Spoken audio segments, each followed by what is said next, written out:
Alright, everybody. This is a game that you guys were not anticipating at all. But we're doing it. And I got some KFC, the new chicken nuggets that they just released. So we're gonna be eating some KFC while we play the game. So without further ado, let's start this up. Booyah! KFC presents a psyop production.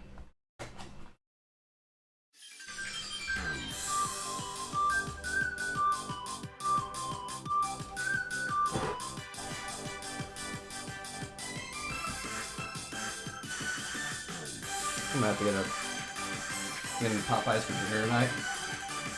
Oh yeah, Backlash. Isn't Cody Rhodes gonna be wrestling tonight?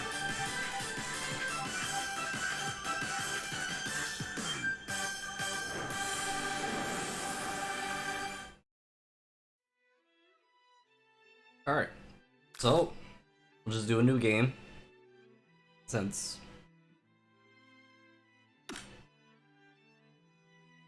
alright, this might be a little too loud. What's it down to 30? Chavez.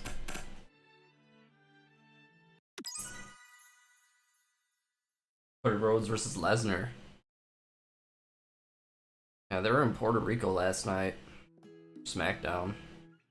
You sleep softly as the morning sun casts a warm glow through the window of your modest student apartment. The world is peaceful and serene. You could stay in the moment forever. Nice. Or you could wake up now, for your first day of culinary school and no time to sleep in. Lying in bed, you're staring at the ceiling, thinking about everything that awaits you at the prestigious University of Cooking School Academy of Learning. Your mind begins to wander.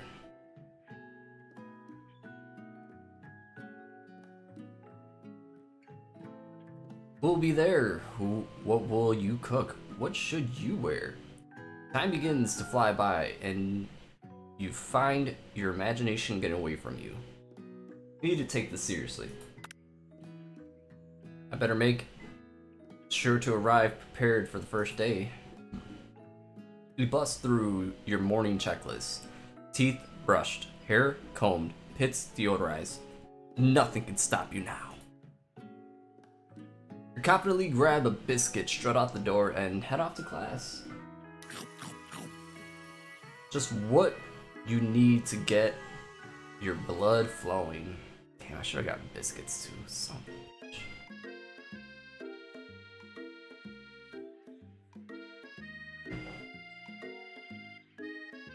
Yo, Jose is a pro. Welcome to the stream. Hope you guys enjoyed this random game.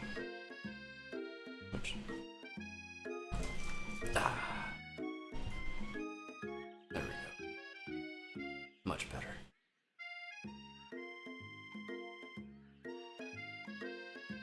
Standing in the quad, you gaze upon the magnificent University of Cooking School Academy for Learning.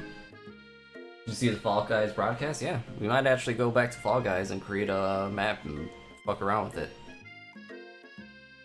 Here comes your lifelong best friend forever, Miriam. She's the most adorably awkward person you've ever met, and you absolutely love her for it. Good morning, Chavez. Are you excited for the first day of the rest of our lives? Actually, because I sure am excited, a little nervous. Okay, a lot nervous. What the? It's just this morning I made breakfast for myself, but, well, when I ate it, I couldn't taste any love in the food. What if I'm no good? What if I fail? Classic Miriam. Raised by Master Chef parents, she's always held herself at a very high standard. Got some KFC chicken nuggets, by the way. KFC nuggets.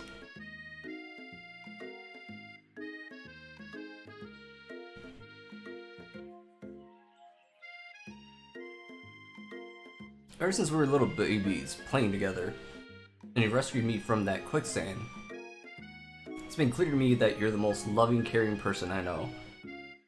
You're going to do great. But with University of Cooking School Academy for Learning, famous 3-day only semesters, I'm afraid I'm being left behind and never catching up. Sweet girl has always had a flair for dramatic.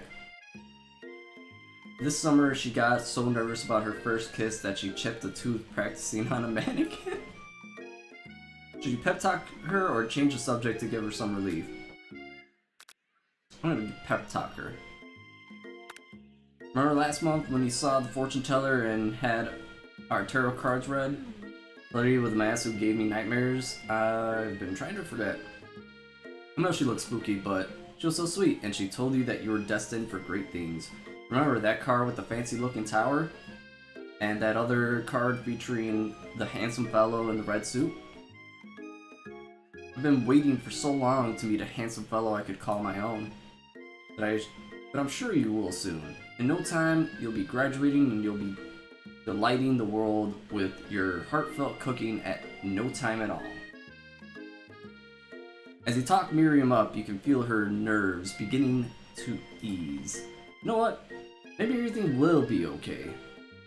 If not, at least I have these killer bangs. The bangs. And you believe I cut them myself? I can definitely believe it. I cannot believe it. Before you get another word out, you rudely interrupted when someone smacks your books. I just got my book smacked and custom engraved measuring spoons out of your hands, and you just fucking dropped my spoons? What the fuck? Hey! It's Ashley, your arch rival. She's totally evil, but you can't help but be filled with jealousy. She can get anything she wants and she knows it. Hello, Ashley. Oh, I didn't see you there, chicken shins. Damn! You leave Chavez's shins alone. They're perfectly normal shins. They are. You can't stand Ashley. Even her name is annoying. You know for a fact that it's actually Ashley, but she had to add the extra letters to make herself feel better for everyone. If anyone here knows what a perfect shin looks like, it's us. We're not going to let your really weird insults get to us.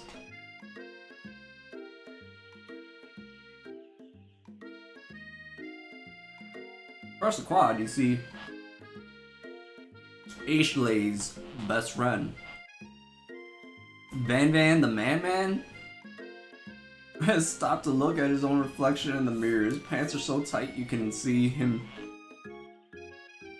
casually working out his glutes while he styles his hair. No lie, they're rocking glutes. Van? You ring? You've never been sure what their arrangement is, but as long as you've known them, Ashley and Van have been just as close as you and Miriam, but substantially more devious. Why are they devious?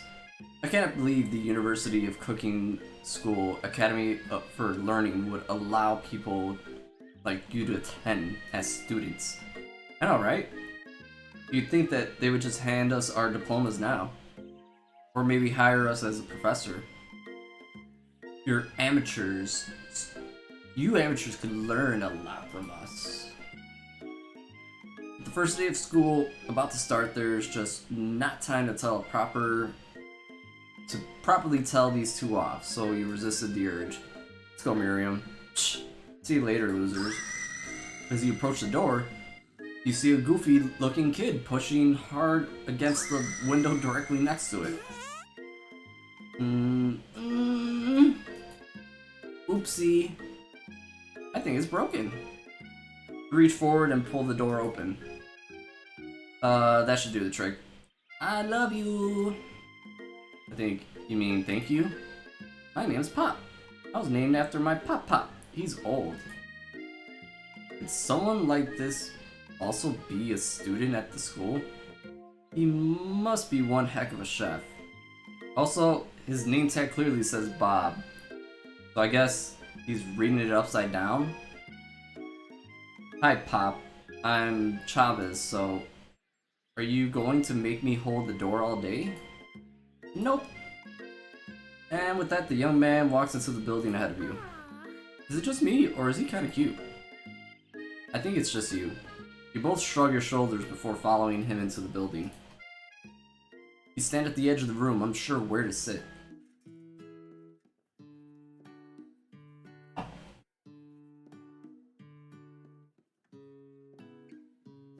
Oh fuck, I forgot to work on that. I know I'm not that far off in it. I got the wheels, because you have to get the assist with the wheels, right?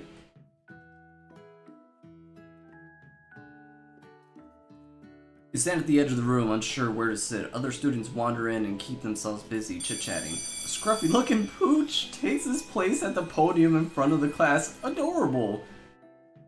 Now, quiet down, everyone. It's Sprinkles! Who is this unreasonably cute pup, and why is he in our culinary class? You must be Sprinkles, head instructor and CEO of UCSAL. That's a little corgi. Please, call me Professor Dog. I may be cute and little and fluffy, but I still demand respect. Woof. This is the new update for Pokemon. Welcome, punks. How's everybody's Saturday going? What? A cute dog is our professor? This is the best school ever. I guess only a dog's nose is capable of picking up all the nuances in fine dining. Out of nowhere, wind begins to rush around you and a swirl of cherry blossom petals fill the air in the classroom. I'm chilly. Someone close the window. And then, he walks in. Doing good? I'm glad you're doing good. I don't know, but I think me and Colonel Sanders kind of look alike. Hold on.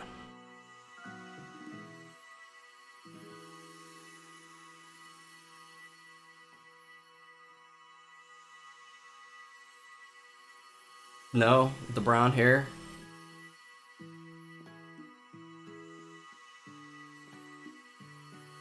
Wrong hand. There we go. Wait.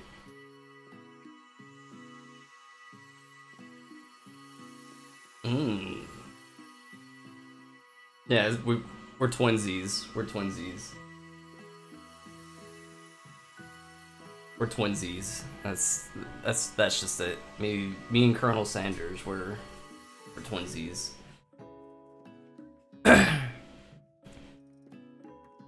You're immediately swept up by the aroma of this new student and his remarkable goatee. I know, it is really remarkable, isn't it? Who knew anyone could be so handsome? Time stands still. It's him. I'm glad I'm not eating KFC for dinner. I am. These new chicken nuggets are actually really good.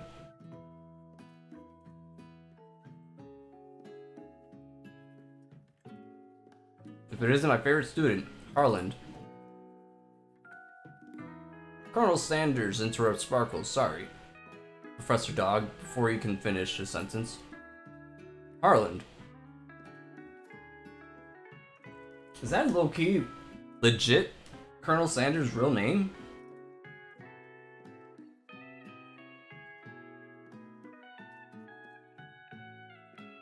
It sure the fuck is. The Colonel from KFC is named Harlan David Sanders. I did not know that. Yeah, you see, you saw the commercial for the new chicken nuggets. This is a free game. I mean, it's almost like I'm selling this for KFC, but this video is not sponsored by KFC. It could be, though. KFC, hit me up. After all, I'm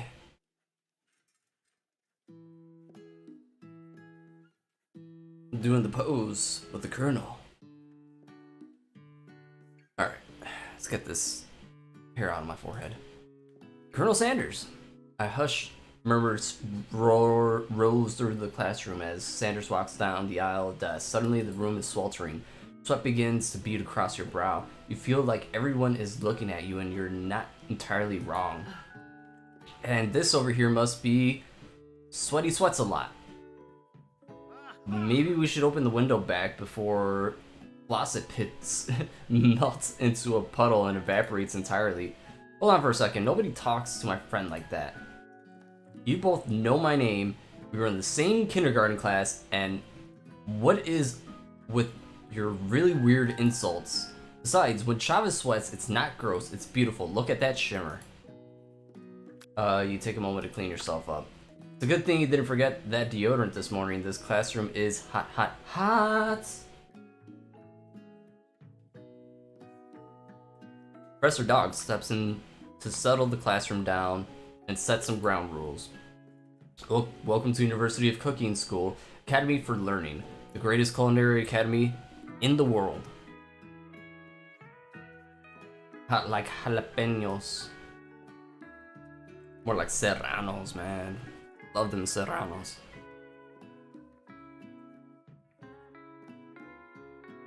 The birthplace of culinary legends, past, present, and future. Many challenges await you. There will be tears. There will be blood. There might even be really adorable tiny food.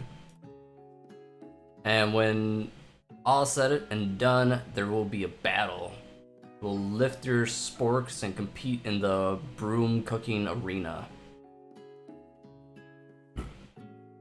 Just then, suddenly, students enter the classroom and interrupt the professor's rousing speech. Hi guys, sorry I'm late. I hope everyone had a good summer. I really miss... Quiet! Late to class is bad enough, but interrupting my monologue? You are on the fast track out of here, young man. Are you even in the right place? Don't you recognize me? This is my third year in the school with you as my teacher. Everyone stares at him blankly. This guy is plain-faced Joe. This is more of a level of weird than last week's game. Hey, last week's game, we were trying to find out if we were gonna be able to date some pigeons, and chat really chat made sure we had the bad ending.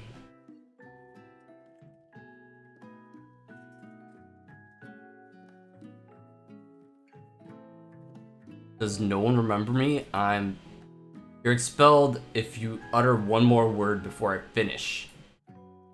Let that be a lesson to you students that tardiness is unacceptable. Even Clink made it here on time, rolling halfway across town on his tiny wheels. Hey, that was unintentional, bruh. I know it wasn't intentional, but we still fucked it up. You turn to see the student Sprinkles is referring, who appears to be somewhat out of the industrial kitchen appliance. We got a robot in our... It looks like an oven. That's an oven. We got a robot oven. Bzzzt, class bursts out into laughter. Yeah, that's the oven with the pressure cooker on top. Look at that shit. Robo oven, right? Hey Clank, you rascal. Sprinkles walks into the classroom and everyone stands in silent obedience. When he gets to you, he lifts up his nose in the air and takes a deep sniff. Your diet is lacking. Based on what I'm picking up here, you definitely need a multivitamin. You should be taking better care of yourself. You've never had a talking dog as a teacher before, but Sprinkles' reputation for being smart but tough is well known. You decide to try to butter him up by giving him a treat from your pocket, but what kind? Let's give him a beef treat. He looks like he'd love some beef right now. You reach beneath your apron and return a small bit of beef jerky in your hand. Sprinkle's eyes go wide and he locks onto it. Beef? You're trying to give me a heart attack? I would never eat that. You clearly do not belong here. Please remove your apron and then remove yourself from this classroom and this school. What? I already game over right away? You're fucking kidding me.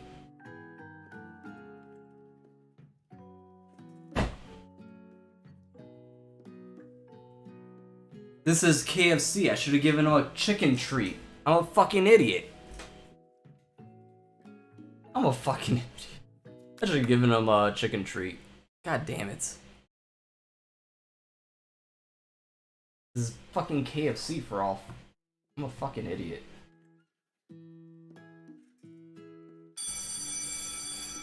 Alright, let's fast forward this.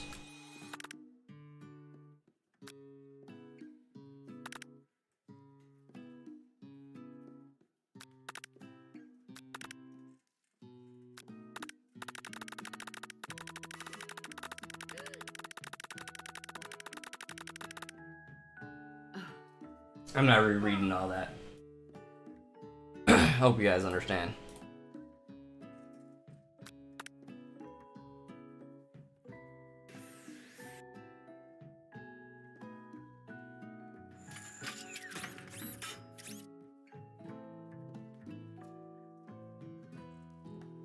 Alright, give him a chicken snack. This is obviously the right choice. We're playing KFC, for fuck's sake.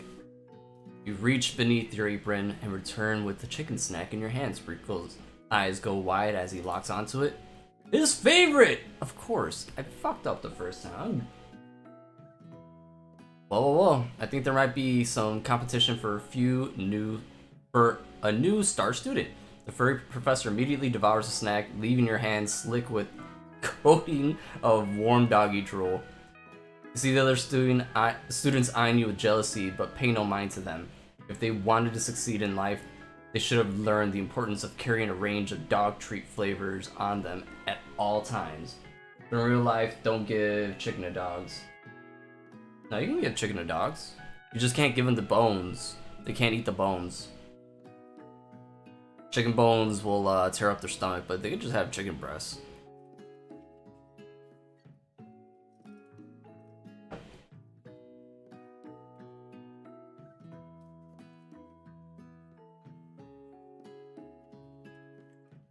Settle down, young chefs.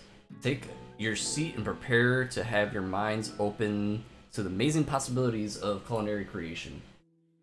Yeah, chicken breasts are harmless to dogs. It's just the bones. Can't give them, like, any bone that isn't, like, a turkey thigh or whatever, because they need to break that down a little bit. But even then, I don't think you're supposed to give them the Now I'm double guessing myself.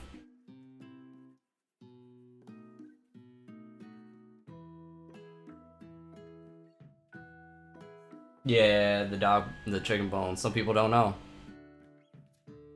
As everyone rushes to claim their favorite seats, you're left standing in front of the room. Only two options remain. Hey Miriam, there's a seat here. It seems that no one has claimed the seat next to me. If you're interested, I'm gonna sit by my best friend. Or, no, fuck it. Coronel Sanders. Move to take your seat by Coronel Sanders. It appears he brought no books, pens, or pencil. However, his perfect upright posture shows off a seriousness that makes you confident in his desires to learn. Thank you for offering me the seat. I've only had two rules.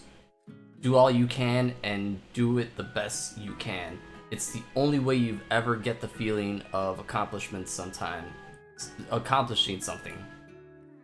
That's so inspiring. A little off topic, if you ask me, but okay. As soon as you've settled in your seat, the professor makes an announcement. Think fast. It's time for a pop quiz. Yay, a quiz about me? Quiz for me. This incredibly important and surprisingly short quiz will tell me if you're ready for life at culinary school. Someone's illiterate? No, I'm just dyslexic. That's why I normally don't do games like this, so catch me slipping up. I saw something else and that's how I read it. Keep your knives sharp and your focus sharper. Here comes question number 1. If train A is traveling to point B and train B is traveling to point A, how important is it to wash your hands before cooking? Extremely. That's right. Forest is to tree as chicken is to feather. That's right. What's the most efficient eating utensil ever created? I'm gonna say a spork. That's right.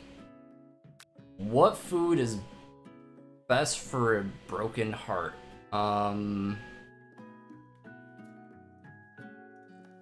Anything as long as it's prepared with love and not too much salt. That's right. Is Sprinkles a good boy? Yes. But he's a talking dog and teaches he's the best boy. That's right. Perfect score, 5 out of 5. Of course I got a perfect score, come on. Wow, be honest, did you cheat? You look up the Coronel Sanders has been watching your tally. You tally your score, he's impressed. Congrats, right? I know we just met, but I have to confess. I think you have a beautiful brain. Ooh, I got sexy Colonel Sanders looking at me. Hot diggity, Chavez! You just got scored. You just scored some major Colonel Sanders points with that performance. Fuck yeah! You know Colonel Sanders is gonna want to date Chavez. Come on. We gotta make it happen. May I have your attention, students? I have an important announcement to make. Time for lunch. Wow, the cafeteria is as nice as any restaurant I've ever eaten at. It makes sense that a school dedicated to cooking would also be serious about eating. A delicious fragrance wafts through the air and tickles the end of your nose. Your mouth waters. Do you smell that? That must be our lunch. It smells crazy good. Everyone, can I have your attention? Is it about lunch?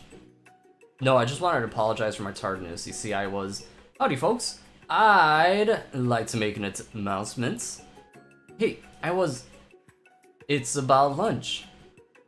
Everyone cheers. Woo! But shh. Lunch, lunch, lunch. She said shh. In honor of the new semester, I prepared something special to share with everyone for lunch. That must be the smell I smell. Indeed, that smell. You hold your breath, waiting to see what food this mysterious student has created. You've heard that he's very talented, but were the rumors true? Is this? Colonel Sanders lifts a large bucket above his head. Its contents glimmer in the light.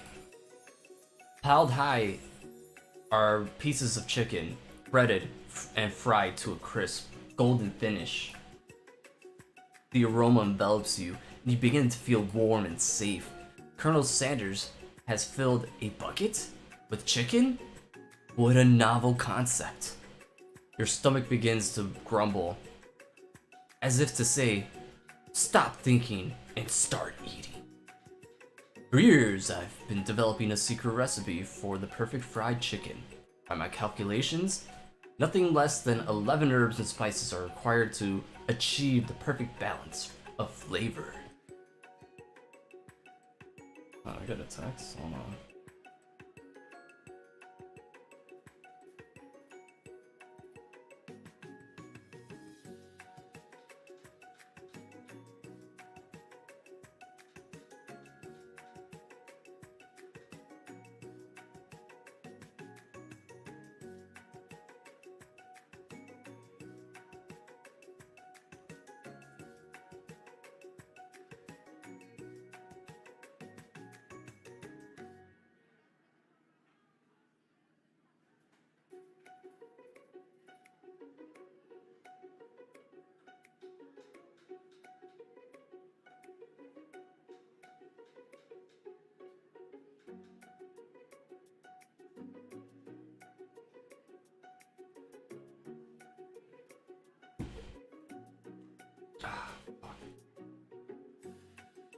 Uh,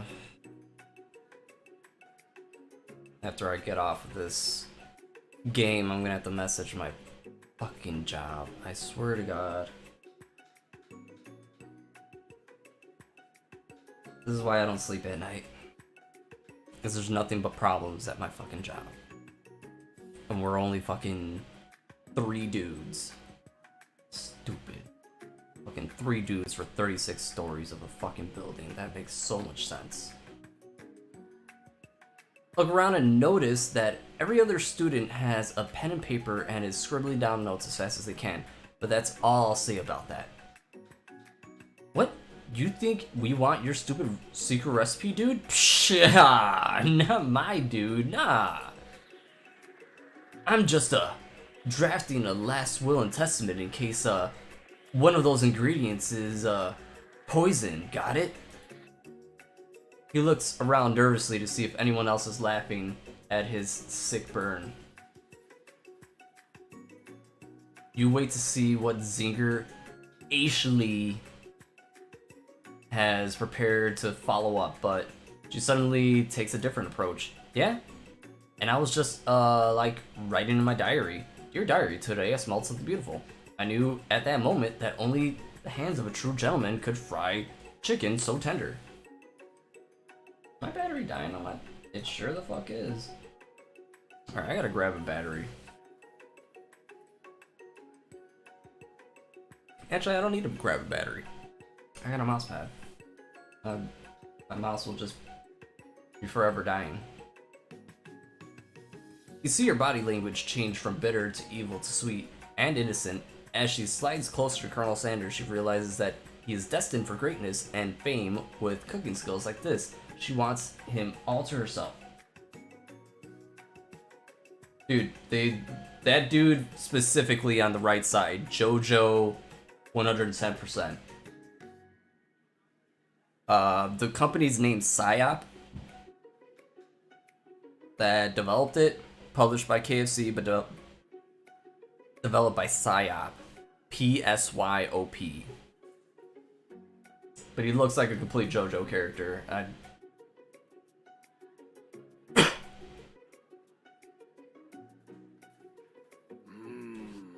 Oh, please. Well, Van Van the Man. If you don't want any, I'll take his. Whoa, hold on. I mean, I guess I'll try it. Takes one bite, and his eyes glow wide. He starts contorting his face as he tries to hold in his pure exhilaration and act unimpressed.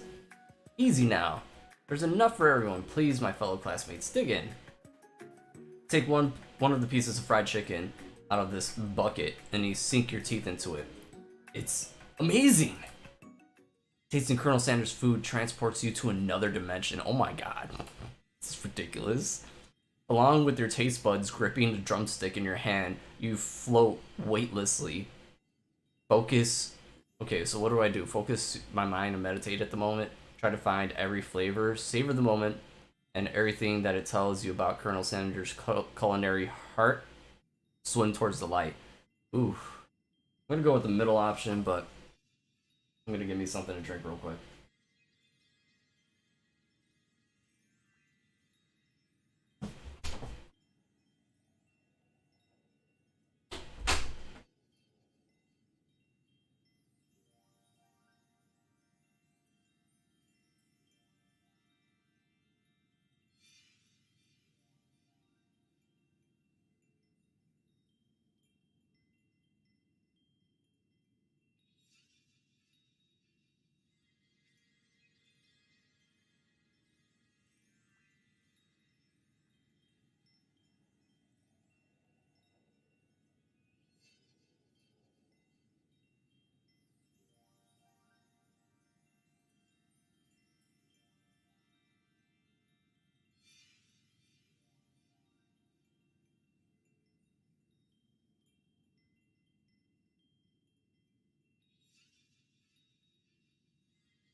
Right, I did. Right off the bat. I had to think about what game I was playing.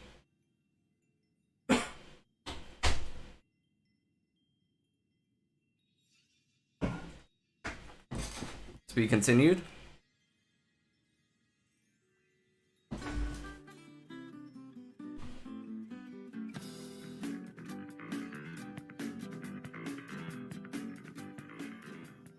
Yeah, I actually put that on my sound effect board when I that was like the fourth one that I put up there. The first one I put up there was this one. Yeah, I'm a bad bitch. You can't kill me.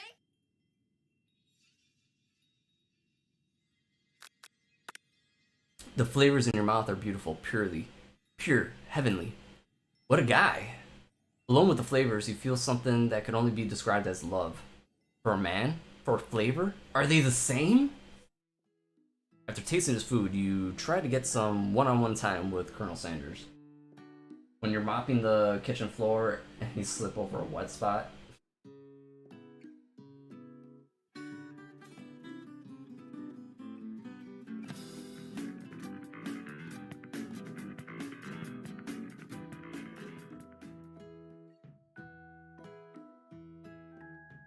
I think I actually briefly learned that riff on the guitar, the and then it'd be awesome if I learned the bass riff too. I always wanted to be funky with the bass like that. Alright, get back to this. You approach Colonel Sanders. Colonel Sanders smiles ever so softly as you approach. He stops what he's doing and allows you to break the silence. Colonel, I was wondering if I could talk to you for a second. I learned to play Fire, Water, Burn, but oh, nice. Bloodhound Gang. It's been a while since I've talked about the Bloodhound Gang. You and me, baby, ain't nothing but mammals. Anything for a fellow chef. What exactly was on that chicken? Ha ha ha, how bold to come out and ask. I have an idea. I had a new combination of flavors that will make me my fortune and establish my legacy for all time as I open a chain of slightly successful... You ain't gonna lie. I read it as slightly successful. I wouldn't say KFC is highly successful. You know, you got Popeyes and you got KFC.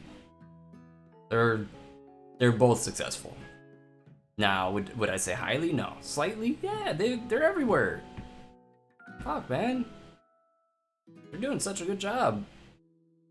Especially with the new chicken nuggets. I'm actually a fan of the new chicken nuggets. This video is not sponsored by KFC.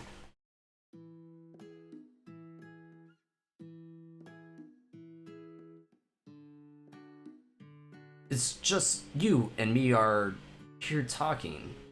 I can keep a secret. In fact, I've got some of my own that I would be willing to trade. What's the rush? The semester is only getting started. We've got 2 more whole days to get to know each other. He's clearly not going to give it up easily, but it doesn't hurt to be persistent. You know what they say about secrets, Colonel? Shouldn't learning be fun? Where did he get this? Okay, I just noticed this right now. He's holding this, like, scepter with a fucking chicken on top of it? This is ridiculous.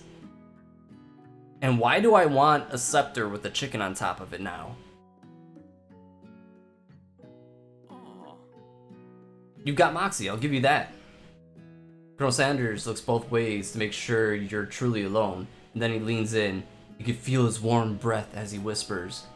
Just one ingredient, but you can't tell. It's something my great-grandmother taught me.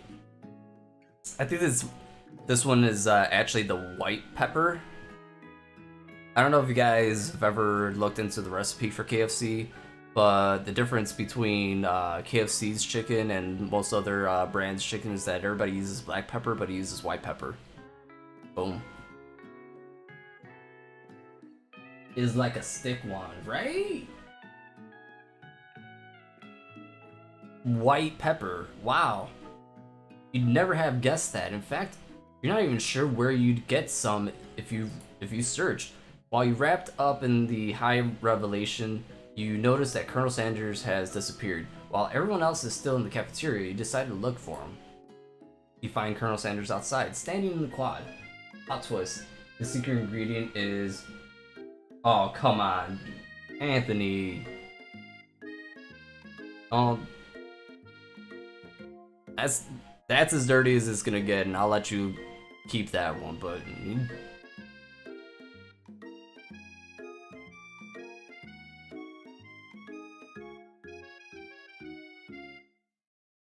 Oh, it's you again. Howdy. Sometimes I'd like to come outside and look at the school buildings. I think about how my story will continue on after I graduated. It sounds like you have big plans. I dare say the biggest. I will leave my mark on this world. You can bet on that.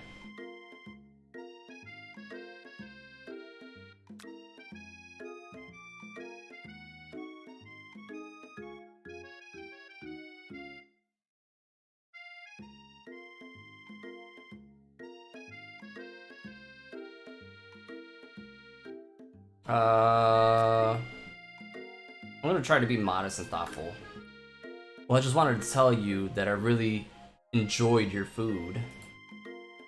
Now you've got his attention. Ooh, that was a good. Oh, let's go.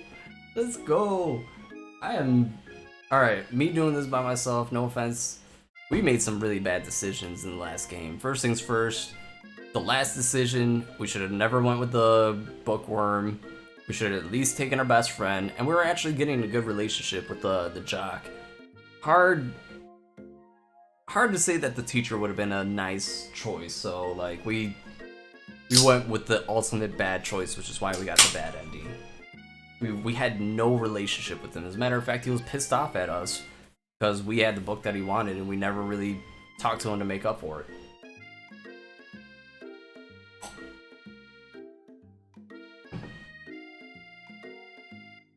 The flavors were complex, but comforting. The interplay between salty, savory, and peppery, it was perfect. I appreciate the compliment, Chavez. I'm sure you'll be a big success. I know we've only met today, but I'm starting to get the same feeling about you. We should head back inside. The next lesson starts soon. You step into a massive cooking arena where the afternoon lesson will take place. Each student gets an oven and all the tools and ingredients they could need. This looks like a cooking show. Like a cooking show competition. This is actually kind of cool. I like this.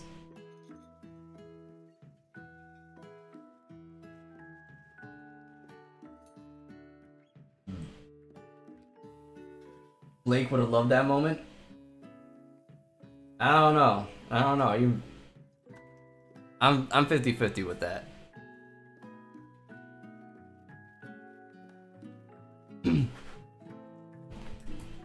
Oh, it finally died. Okay. Cool.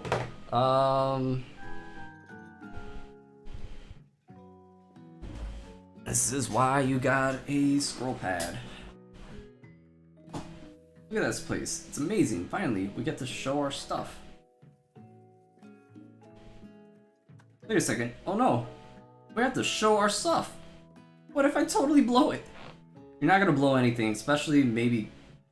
Except maybe kisses to the crowd of tons of fans you're going to earn with your signature adorable tiny food creations. Welcome students to the cooking arena. For today's lessons we'll be cooking with partners. Hurry up and pair up. Naturally, Miriam looks at me, but unable to control yourself, you pounce on Coronel Sanders. Hey Colonel, would you like to tackle the lesson as a team? A team of two? That is, me and you, if that wasn't clear. Want to be my partner? Sure, Chavez. I'll prepare our station. Oh, I feel so bad for Miriam. I really do. I ditched her. I'm gonna go get a battery. Fuck this.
Alright, there we go.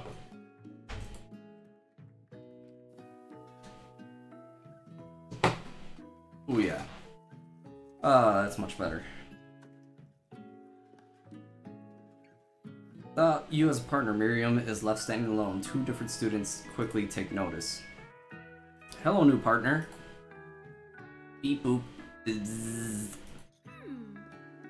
Oh my, two potential partners? I'm so sorry, gentlemen, but I don't know who to choose. Looks like you'll have to pick for her. Friend duties can be a little awkward, but that's the price you'll pay for not being alone forever. What do you want to ask? Who do you want? Oh, I'm gonna make Clank. No offense, Pop, but you can't even read your own name. Sorry, Pop, but I think Miriam will be partnering with Clank today. It's okay, I already ate. It's not entirely clear if Pop has any idea what the point of the school even is at this juncture. Yeah, I think I made a good choice for her. Clank is clearly excited to have some attention. He heats up and begins to roll back and forth. Warp, warp, warp. Hold on there, fella. You don't even know the assignment yet. Technically, Clank might not have a face, but there's something charming and earnest about him. Zzz. Tissue? I hardly know you. Ha ha ha ha ha ha. Clank judders and the panel shakes loose. You get the impression that this is a sign of affection. Looks like you two will be fine. Now it's time to focus on your own cooking classwork. Alright, you two, for today's lesson, we're going to keep it simple. Pick a basic dish and divide up the steps. No chef is an island. It takes 2 flints to make a fire. You get the idea. Which dish should you suggest to your partner, Colonel Sanders? Mother's mashed potato and gravy. You gotta think of KFC products, so let's not be stupid. I've always been something of a down-home chef. I was thinking we could make something warm, inviting, and comforting. Maybe mashed potatoes and gravy? I couldn't imagine one without the other. I'm gonna be a little honest real quick. I was never a fan of gravy growing up, but now that I like savory stuff, I'm down. Especially since Jada made me try her gravy, and I liked it. Now that's, you know, it's fun. And simple to make. You're not big on gravy? Yeah, I know. Like, I had to be 30-1 for me to like gravy. You see? Dude, it just might be something that us dudes need to just... When you get older, your taste buds change. I just usually liked butter on my mashed potatoes and call it a day. I'll go get the potatoes. No, please, let me. Picking perfect produce is a passion of mine. That was alliteration right there. Looks like things are getting pretty fresh around here. Does somebody have a crush on Colonel Sanders? We're just cooking partners. Mind your own business. Sanders' heart is my business. And you better keep your fingers off of my man. I like butter on my biscuits, and I'm happy. Have you ever put jelly on your biscuits as well?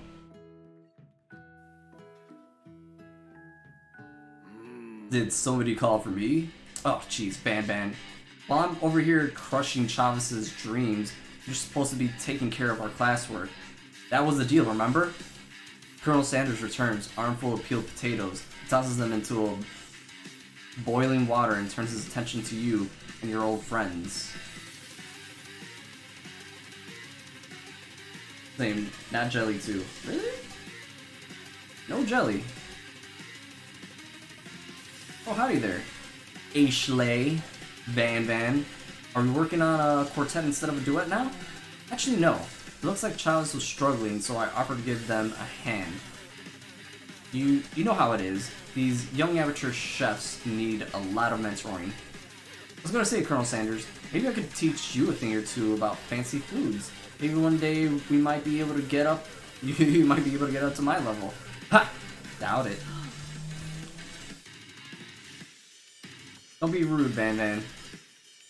Personally, I have no doubts whatsoever about Colonel Sanders to concoct creations worthy of admiration. After all, your fried chicken was quite spectacular. Colonel, if you ask me, I might make a better partner for you than this thing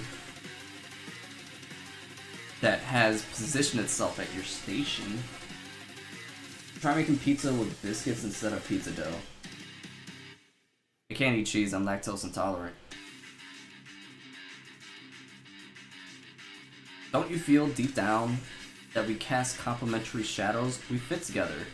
Like a thigh and drumstick.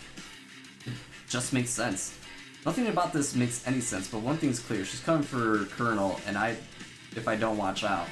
Ashley's really going hard. You need to ask for some backup here before things get ugly.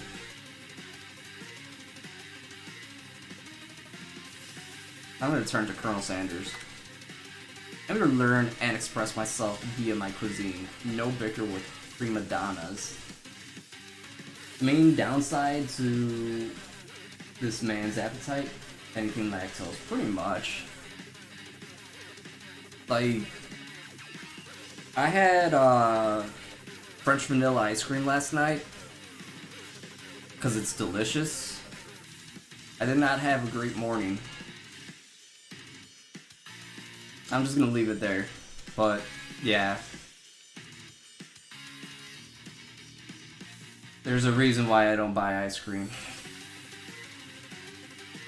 I know Fairlife has ice cream now, I just need to find that shit. Cause if they have if their shit is just as good as their milk,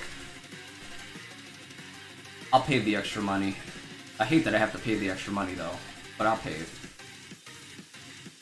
Partners were chosen at the beginning of class, so let's all respect the format, okay?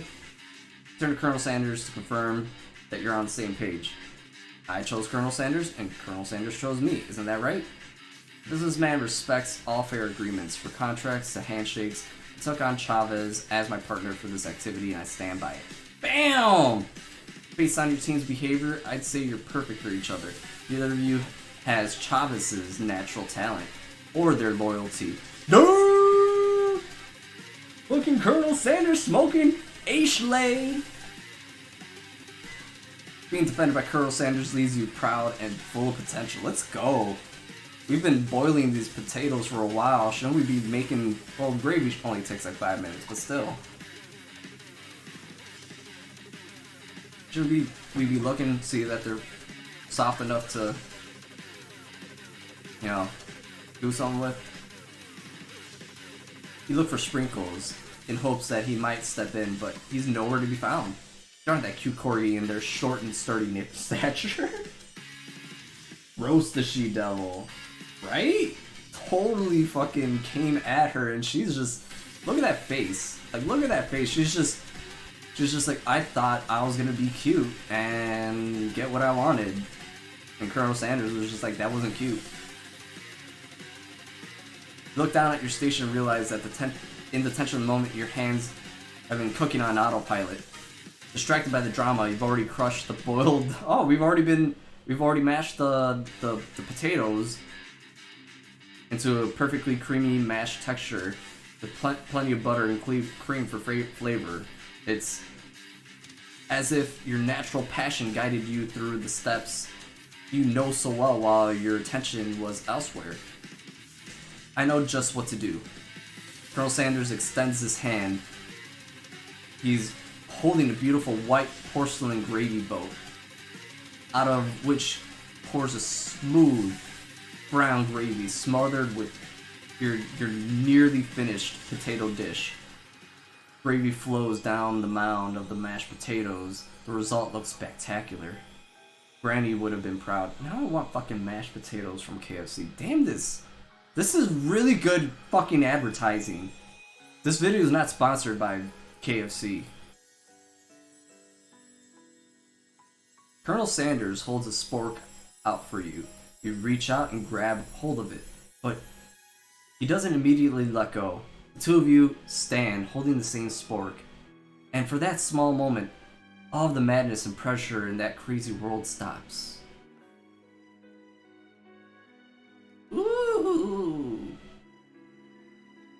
Your eyes lock. The moment is electric. Time stands still. Am I falling in love? If you love something, set it free. Together, you dig the utensil into the mashed potatoes and lift the heaping sporkful up. When you see Ashley with her sinister look, you know she's plotting against you to be with Colonel Sanders. And then, filled with rage and without thinking, you fling the spork of mash-filled potatoes right into Ashley's stupid, beautiful face. Man, do something, do something. Scooping up a fingerful, Van tastes the dripping mashed potatoes and the gravy. Realizes that it's delicious. Horrified by this revelation, he slinks away. Will he ever be able to cook something with so much love and integrity? Hold on right there, Chavez. We do not waste food on the broom cooking arena. Colonel Sanders, I expect better from you. If you threw one more spoonful, you better be prepared to eat it from wherever it lands. Can I has potato face? Van rushes back over and covered the dish with his hand. Mashed potatoes with gravy? Pathetic. In just minutes we prepared a full meal gazed upon my specialty. Braised tentacle of octopus in my silky seawater sauce. Plated on a battle axe blade forged by a supreme chef's ancestors. This fucking battle axe is ridiculous. And then you got the star here too. Like, this really does feel like JoJo right there when you see that shit. Obviously, it's got the star pompadour, but whatever. You've ignored me for too long. That ends now. It is I who will have the first bite, and you will have to look with envy. The interrupting student rushes at Van and swipes a bite of the signature dish right off the plate. No, don't! Something about that dish doesn't strike my nose quite right. I think the octopus was rushed and may have turned in the process. The results could be toxin. Too late. It has been eaten. I think I left something in the oven. I don't feel good. It killed him! Everyone step back. Don't take another bite. Are you fucking... This is ridiculous. Literally nameless dude gets covered with a fucking bedsheet and now he's dead. Fucking JoJo's fucking dude literally killed the dude.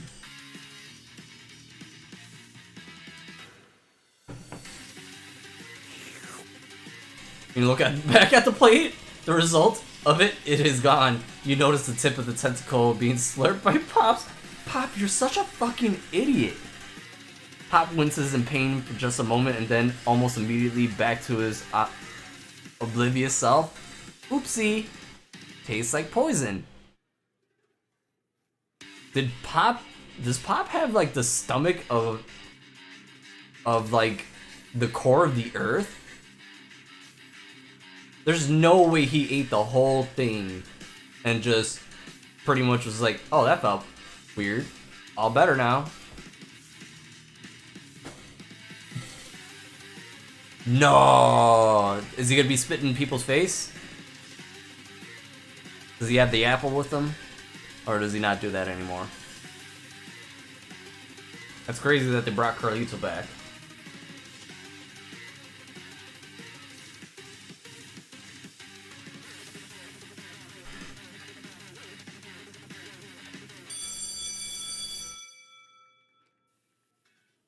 You got that apple, and he just spit. Who do you spit on?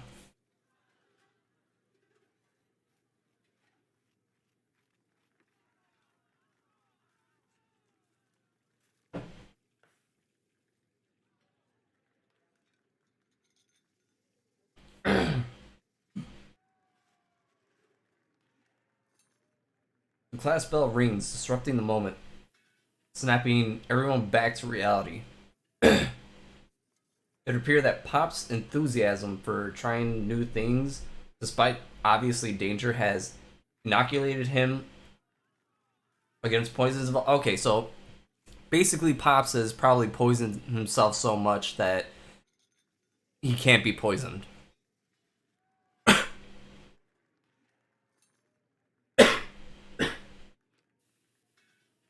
Oh, you went after LWO? Or was that not LWO? Because you said Mysterio. I assume it's LWO. I'm not sure the professors here make enough money. Hello? I just turned into a ghost over here. Yeah, ghost of student. He doesn't even have a name. Seeing that you're shaken up by the really annoying student and all his nonsense, Colonel Sanders approaches you. I'm sorry you had to go through that. Please let me walk you home. What? Like for real? Oh, come on. You follow Colonel Sanders out of the room.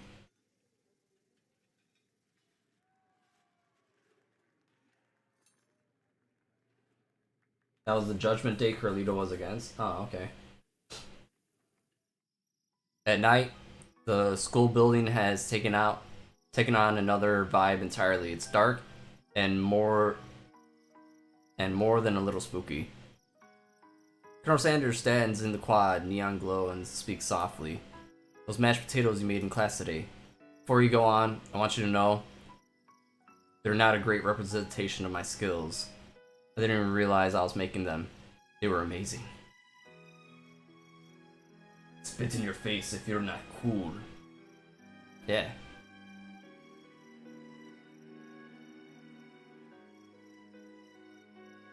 Tasting them reminded me why I became so passionate for food to begin with. Colonel Sanders is getting choked up. Cooking is obviously important to him in a way that you find inspiring. Now might be the perfect time to tell him you're developing feelings for him. Colonel Sanders? Yes, Chavez? There's something I need to tell you. Hold it right there. There's something I need to tell you first. Oh, geez. You see, when I was just a boy, I had a dream that one day I would be the greatest chef of the world has ever seen. And every day since, I've been working toward that dream, day and night, never stopping, never resting. Also, lifting a lot of weights, like so many weights. We should follow our dreams with all of our hearts, that our souls may grant the like wishes floating on a shooting star. What?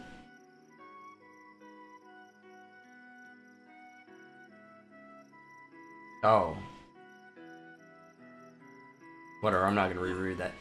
Hey, no, you, shut up! I'm the one here to say inspirational stuff. Be the star of the story. Are we forgetting that your cooking literally killed a guy? You can't prove that. I also saw you kill that guy. What was his name? Somewhere in the distance, you hear a long, sad sigh. Oh. Get him! We're talking about me. Me. I'm the hero. The spork monster's here to fight a hero. What the fuck is this? What the fuck is... Okay. Okay, everybody. Let's be honest. Did you guys anticipate the spork monster to come through?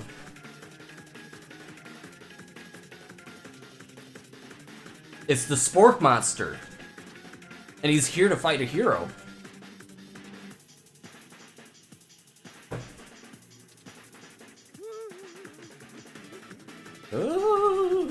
I think I left the fridge door open later, nerds. How dare you threaten me, just as I was letting down my guard and connecting with another chef on an emotional level.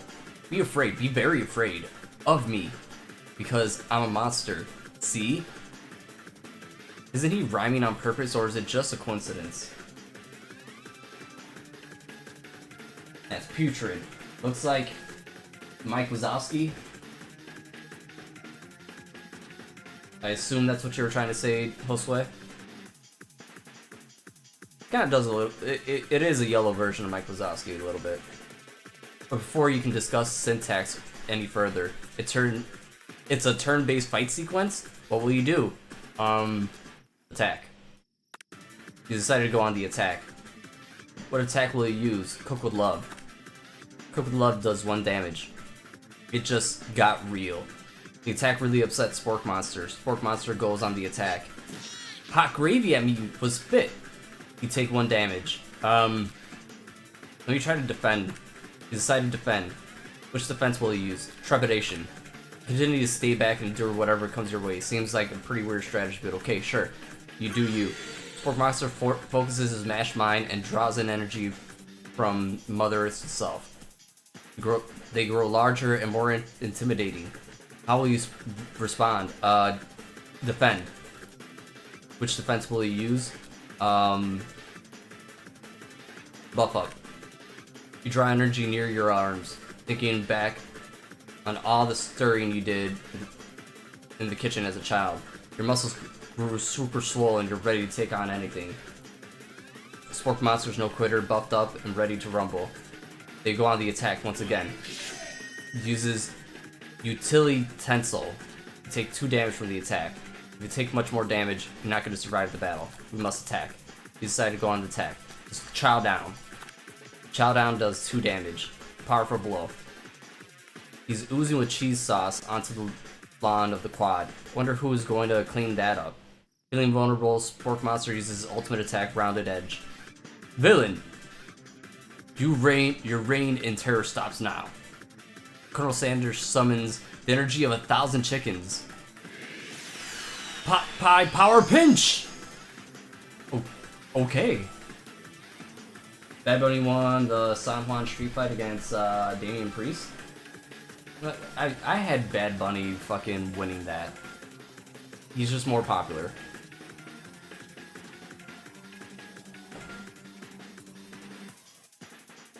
Pot Pie Power Pinch does 10 damage.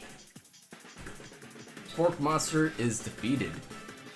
You saved me. An injured Spork Monster spews steam into the night.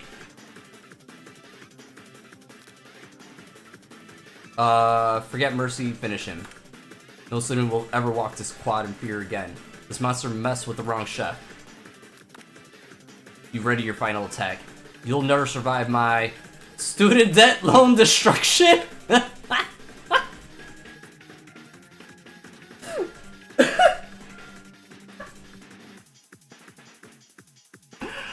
Oh man, no. Student loan debt destruction does 10 damage. Spork Monster is completely vaporized. Colonel Sanders looks in awe. You continue to surprise me, Chavez.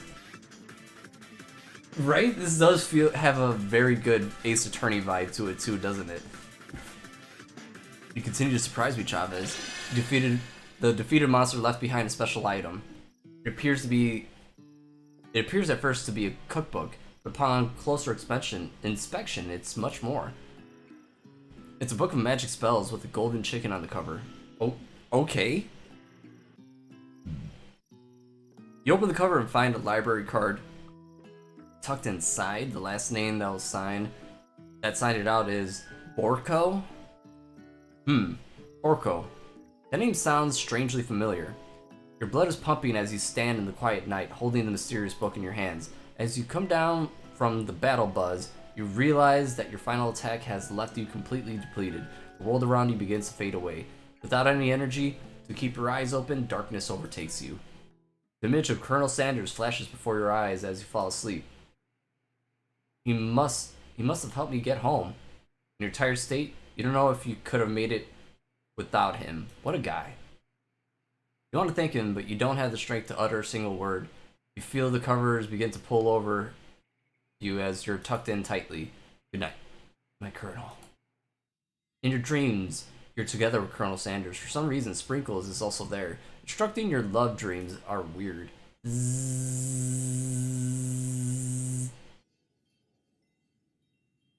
Oh, that was supposed to be...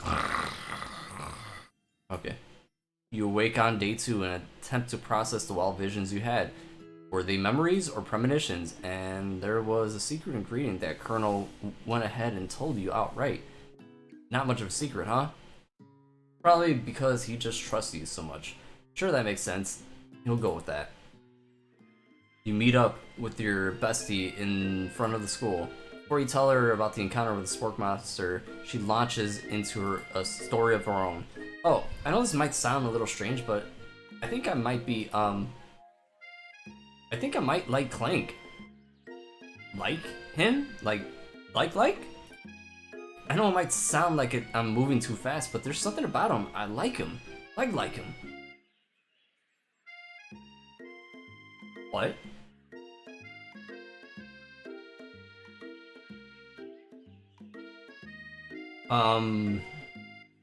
Clank is a oven with a pressure cooker on top of him.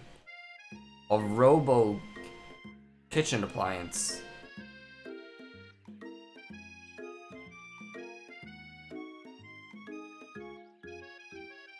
Alright.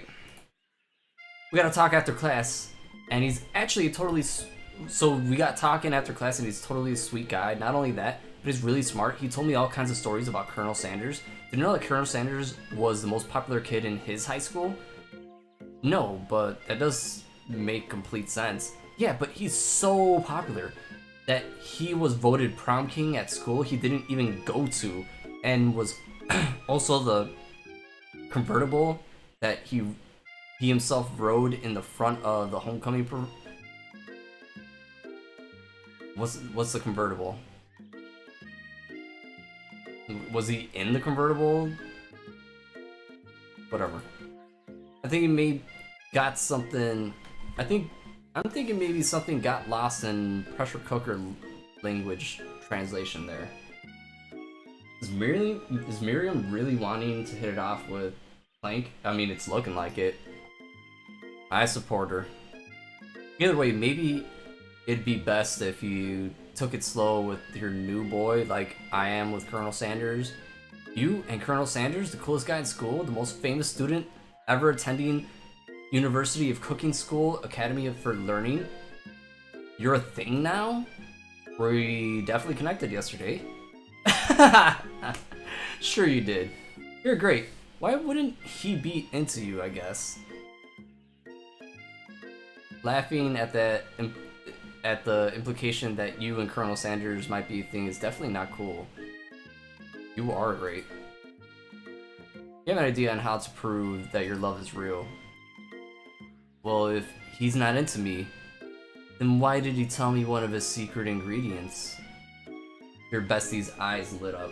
Oh hell no, that's too far. Secret ingredient? Yeah, I just said that. A secret ingredient. Is there a dramatic echo in here? Miriam checks to make sure you're alone before continuing.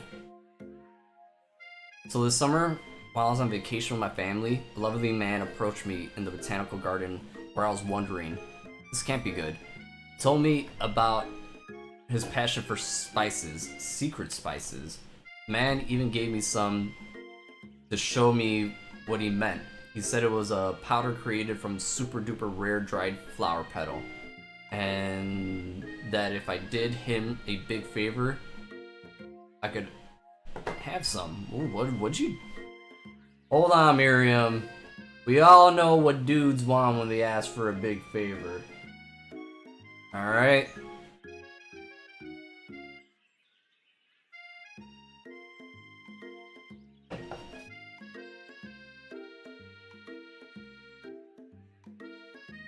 Please, Miriam, don't tell me. So I filled my suitcases with them and brought them home. It was so nice that he even met me at the gate when I arrived. Later, when I cooked with them, a very strange feeling came over me. The flavors was unlike anything I ever tasted.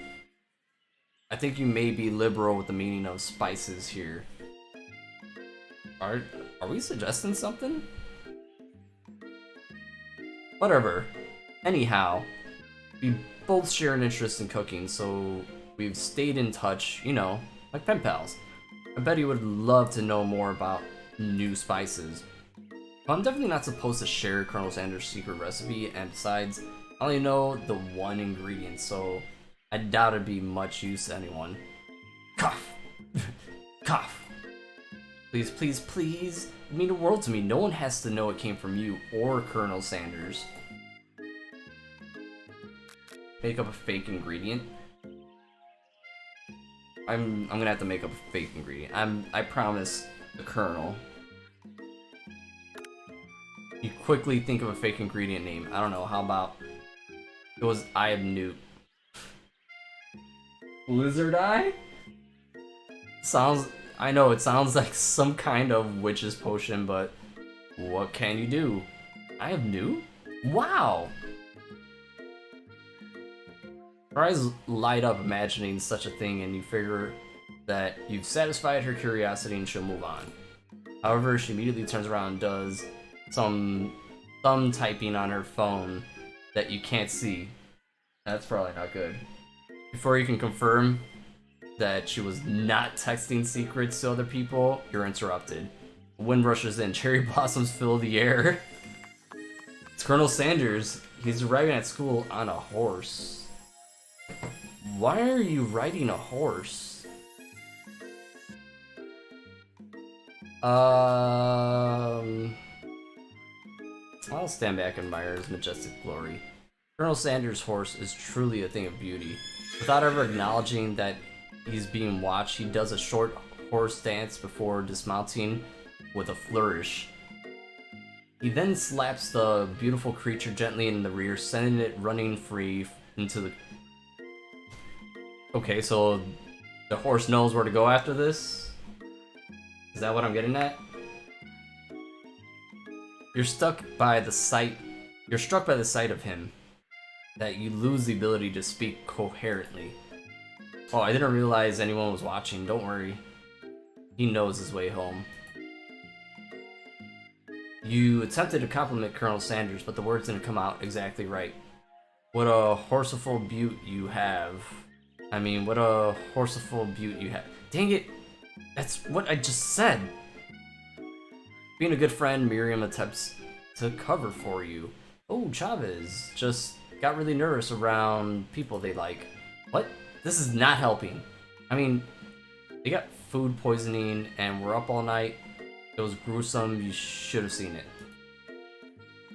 She gives you a wink and smile, as if to say situation handled, can't blame a girl for trying. And with that, Colonel Sanders disappears into the school, leaving you and Miriam to follow. When you enter the classroom, you can see your two rivals, Ashley and Van Van, are doing something bad. By the way, they're hiding, you know it must be really bad. Like, counterfeiting recipes bad, experimenting with restricted ingredients bad, summoning a demon bad. You try and get a peek over at Van Van's hulking shoulder, but he sees you coming. Whoa there, little one. I'm not sure you're ready to handle this. Act like you're not interested in them, but try to get a closer work. Yeah. You sit near the rivals, but leave your back turned to them. You even hear Van Van muttering something that sounds like a magical spell. However, he notices you eavesdropping. You try and cover your tracks and improvise an excuse.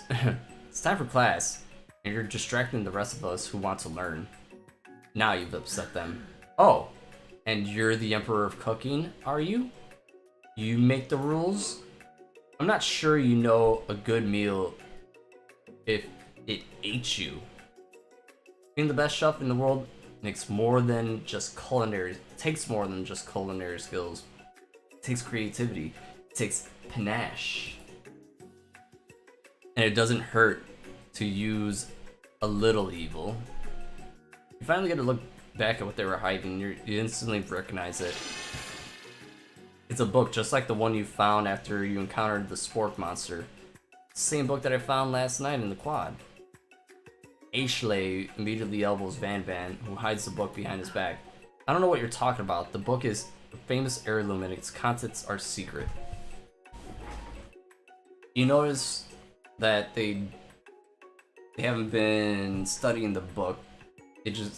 They got Pop pinned to the wall, and they're tossing potato skins at him as he tries to catch them in his mouth.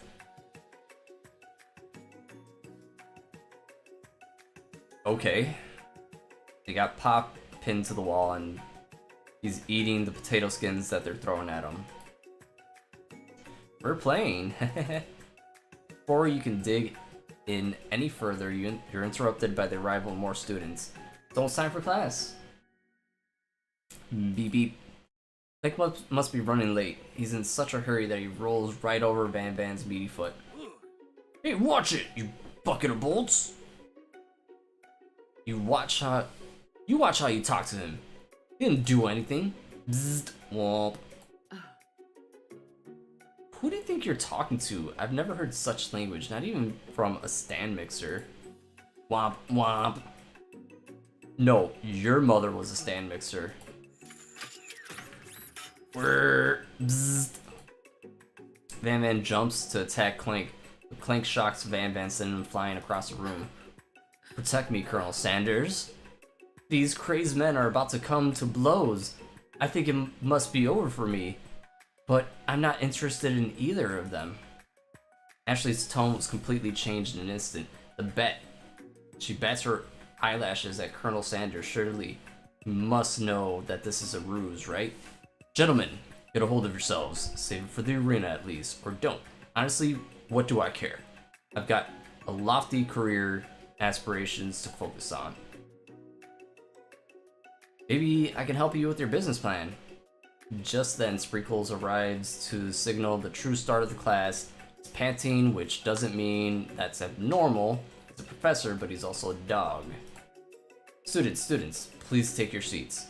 I apologize for my late arrival. I spent the morning crashing a car around town, and my tiny legs are very, very tired.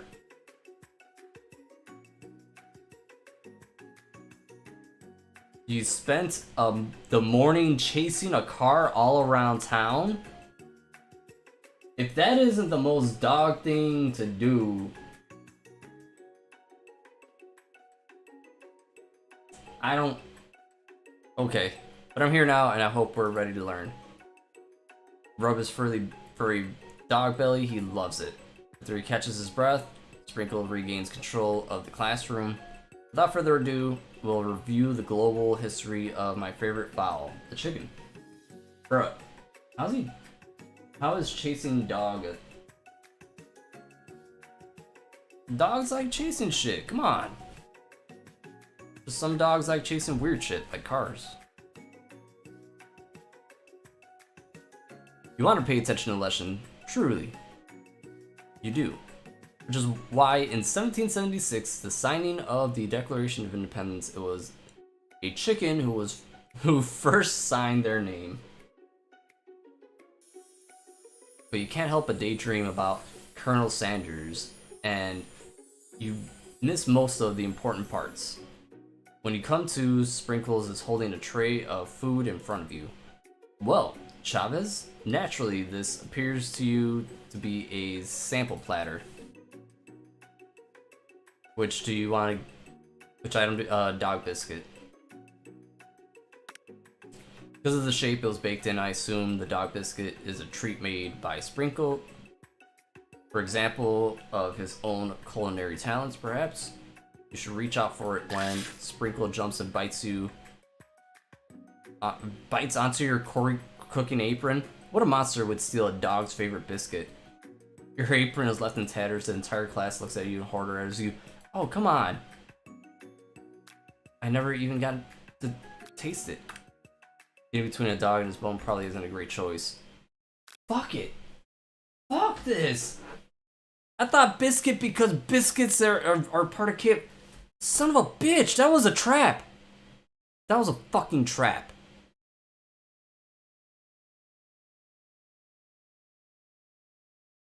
That was a fucking trap.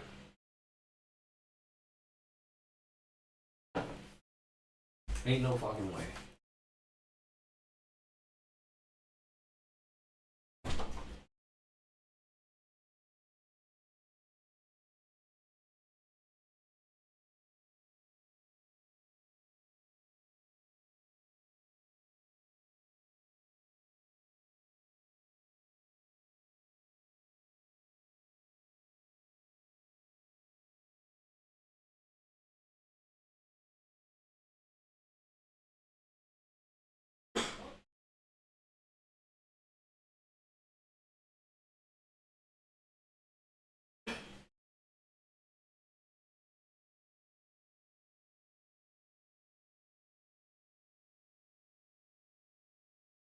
Okay, yeah, that's smart before I make the decision.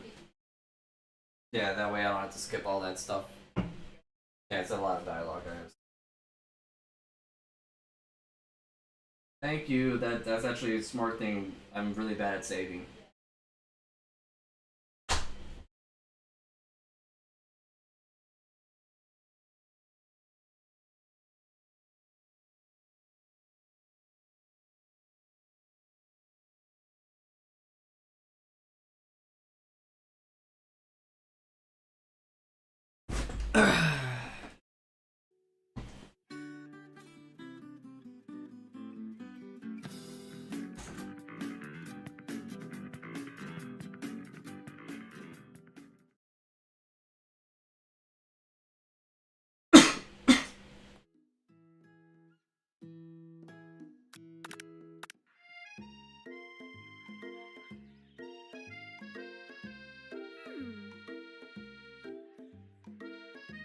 I'm so happy they got a fast forward button.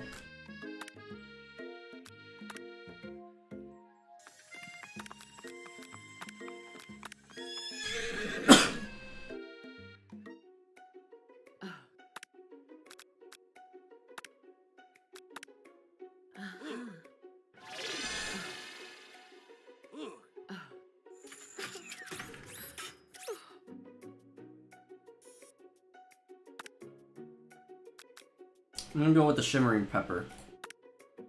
Brightly colored pepper stands out. Fuck, I didn't save it again. Sparkles in the most eye-catching way, so naturally you reach out, grab it, and you eat it right away. However, your body's not prepared for the heat. Pepper has triggered an intense spice hallucination. Feels like forever as you trip through the universe.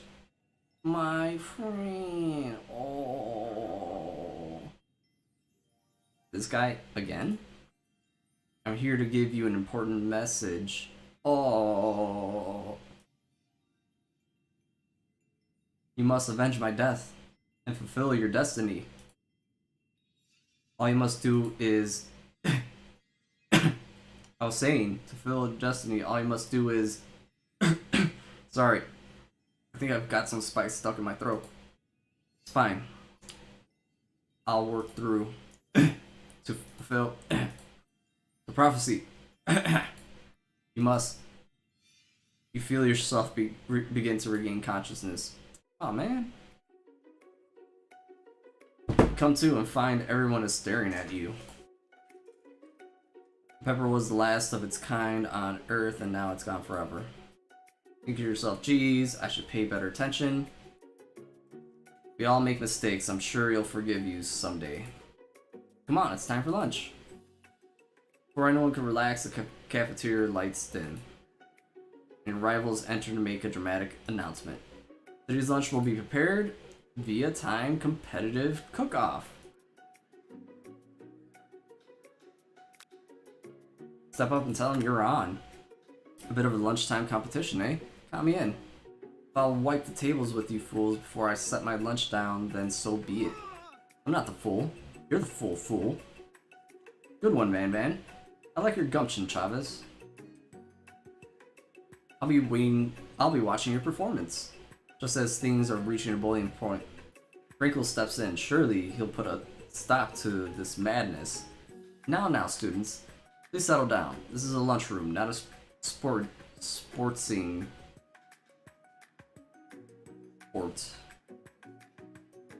Finally, a little sense. You breathe a sigh of relief. At least not until we turn on the timer. Timer ready. Oh shit. And just a huge light blast in front of your face, flashing the words timer ready. Holy fuck. Wonder if this is gonna be timed. Hold on.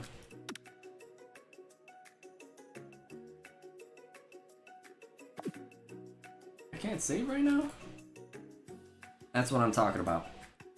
Ooh. I stand corrected. A hard way to build solidly a foundation of confidence that cannot be swept away. And that's an original quote by me. In case anyone was wondering, I hope it's a message that lifts you to victory. Like a diamond, I was formed under pressure. Now's my chance to shine. I will defeat you myself. You had his chicken and you made mashed potatoes and gravy on day one, and you're feeling like you can impress him again here. It's time to boil some water for the potatoes. Think fast, as the timer runs down, you'll be forced to pick randomly. I always...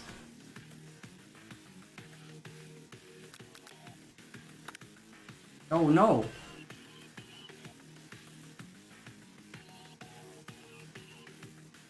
I don't know Colonel Sanders' recipe exactly, but you have an idea.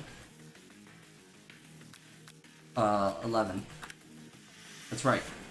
You might not know all the ingredients yet, but at least you're heading in the right direction. Tail wagging intensely. Now that you've got some of the basic steps going, it's time to elevate your craft.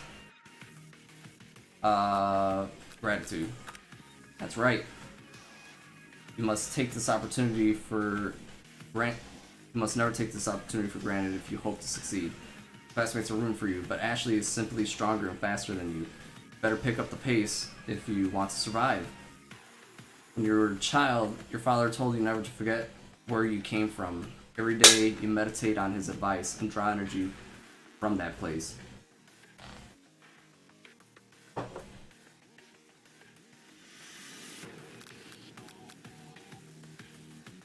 Small town. Yep. Try to shut out the noise of the arena, focus on your cooking. Sizzling. That's wrong? Don't even get the spray bottle. Next question. You know, notice Colonel Sanders out of your eye. I have a large Hawaiian punch with your Popeyes. I believe in you, Chavez. He's actually cheering you on, which would be awesome, except knowing he's watching you makes you totally forget what you're doing. All I could think about is Colonel Sanders. Many spoonful of gravy. What are you thinking? Get your mind out of the competition. What?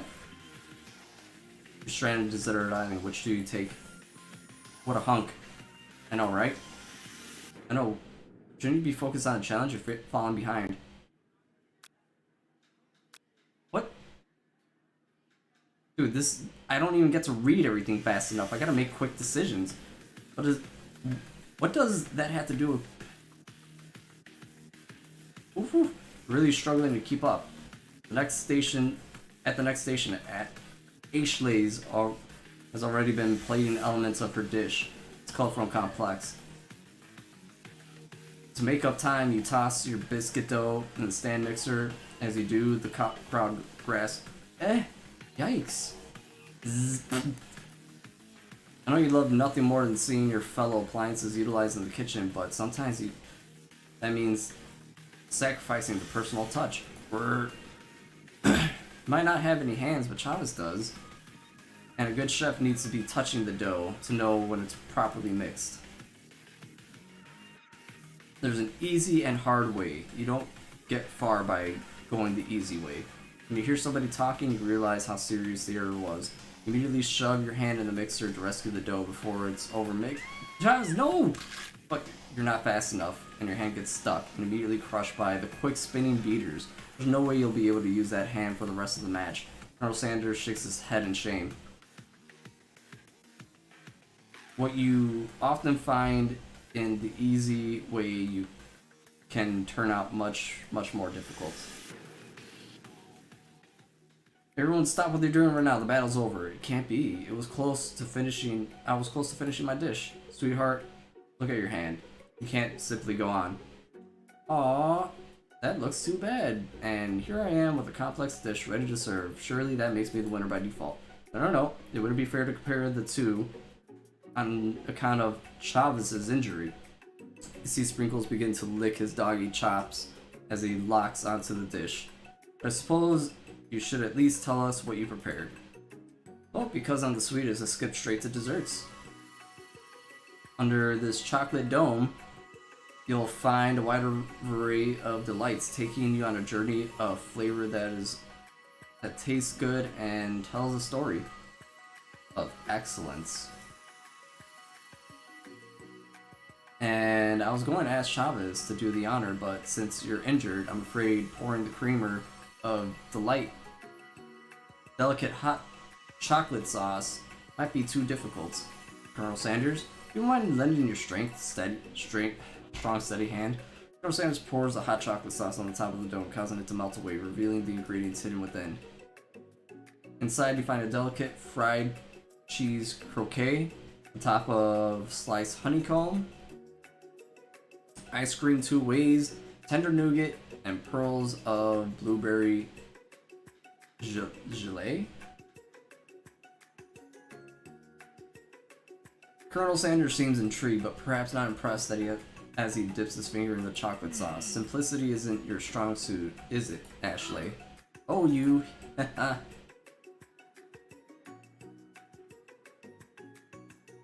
me put myself between them. Reach out with your ape and wipe the sauce off his glistening face. Colonel Sanders recoils, brushes you back. This goatee isn't just a fashion statement, it's also functional. I was saving that flavor for later. No!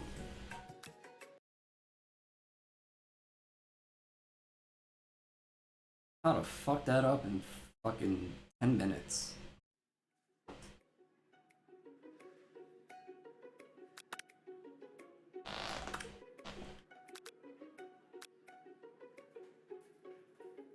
Let's see what happens if I stop. Man, is everything in competition to you two? Yes. Yes! Well, not with me. I'm on a personal journey to learn to love. To learn to love. Sure, why not? But definitely not on a consistent battle.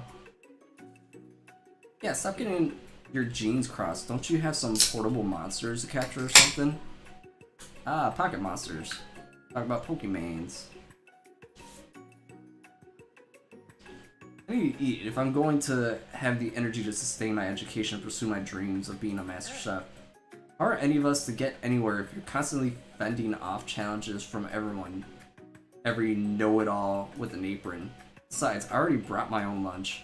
Chavez, you should have it. I'll give it to you. The energy you need to succeed.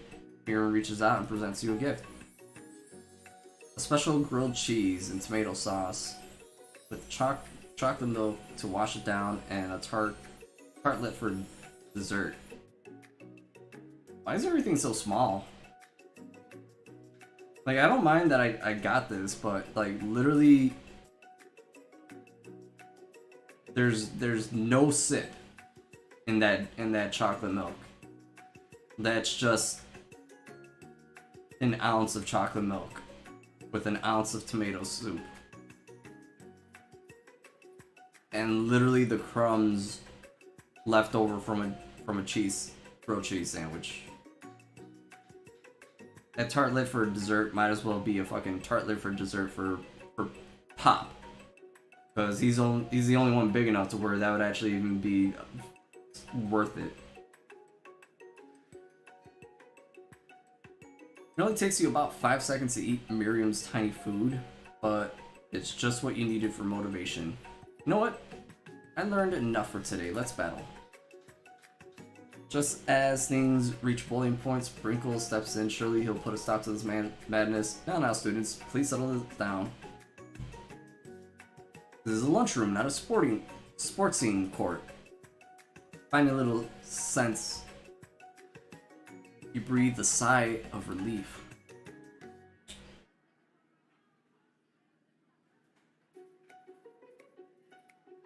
At least not until we turn on the timer.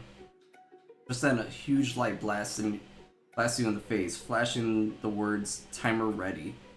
That's what I'm talking about. I stand corrected. If it's a battle you want, it's a battle you'll get. My bestie can best the best of them. Best believe it. Like a diamond, blah blah blah. Okay.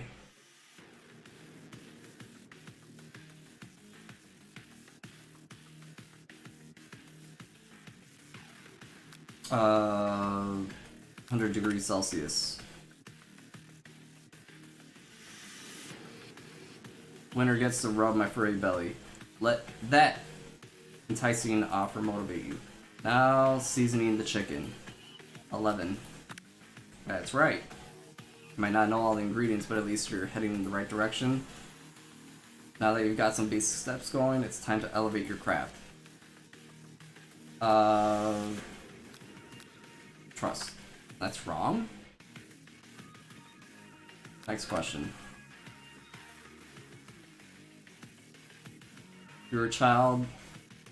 Oh, that was a small. That's right. Ooh. Try to shut out the noise of the arena and focus on your cooking.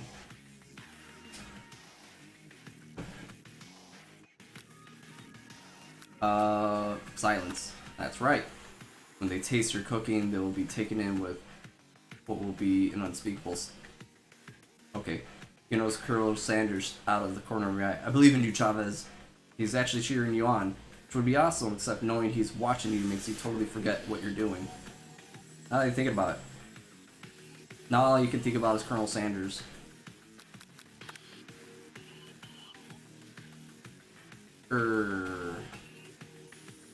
What a hunk. Alright. Walking along the beach. What does this have to do with... Yeah. Woof woof. Next station over. Yikes. I know you love nothing more than seeing... Oh, shit. So you still do the biscuits thing. And then you still hurt your hand.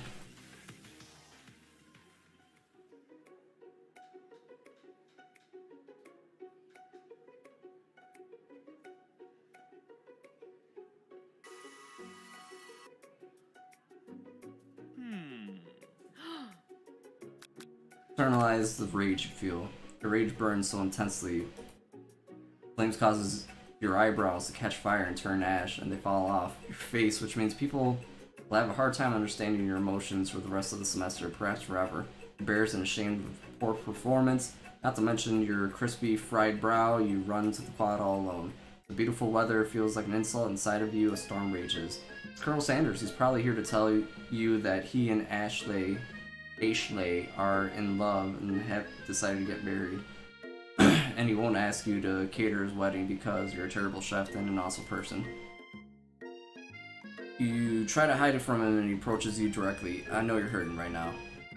Not just from the devastating loss, but from the run-in with the mixer and that small fire. You should get that checked out. I'm fine. You just leave me alone. I'm a loser. I'm not fit to fill your fryer. I'll never be a master chef. Failure is a part of life. Not just for you, but for all of us. Do you think I'll never fail? I've never failed if at anything before? That's exactly what I think. Well, then think again. Wasn't always the man you've seen before you enrolled in the culinary school. Incredibly handsome, successful, and motivated. Oh, that is very... Yeah, you're... Sanders. I was not humble at all. Well, handsome, sure. I was born that way. But I've walked other paths and arrived at dead ends. I was passionate about life, but I failed as an obstetrician. What the fuck? Is that even a real thing? Did he actually try to be an obstetrician?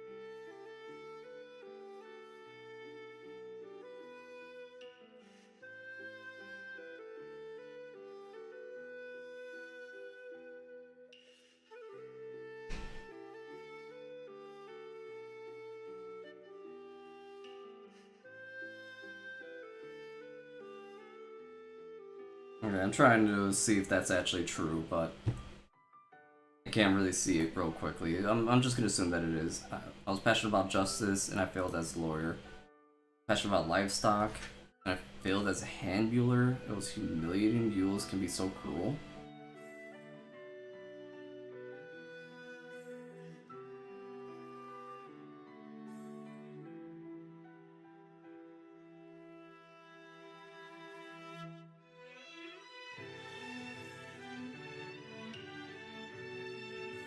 Yeah, I don't see any of that.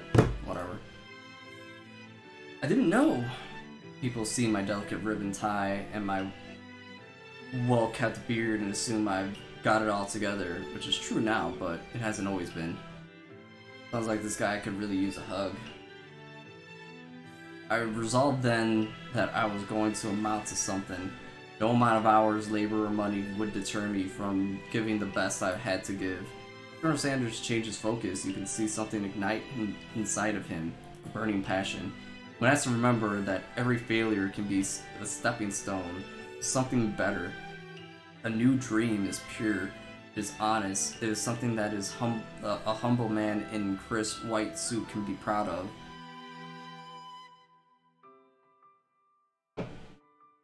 He is in a white suit.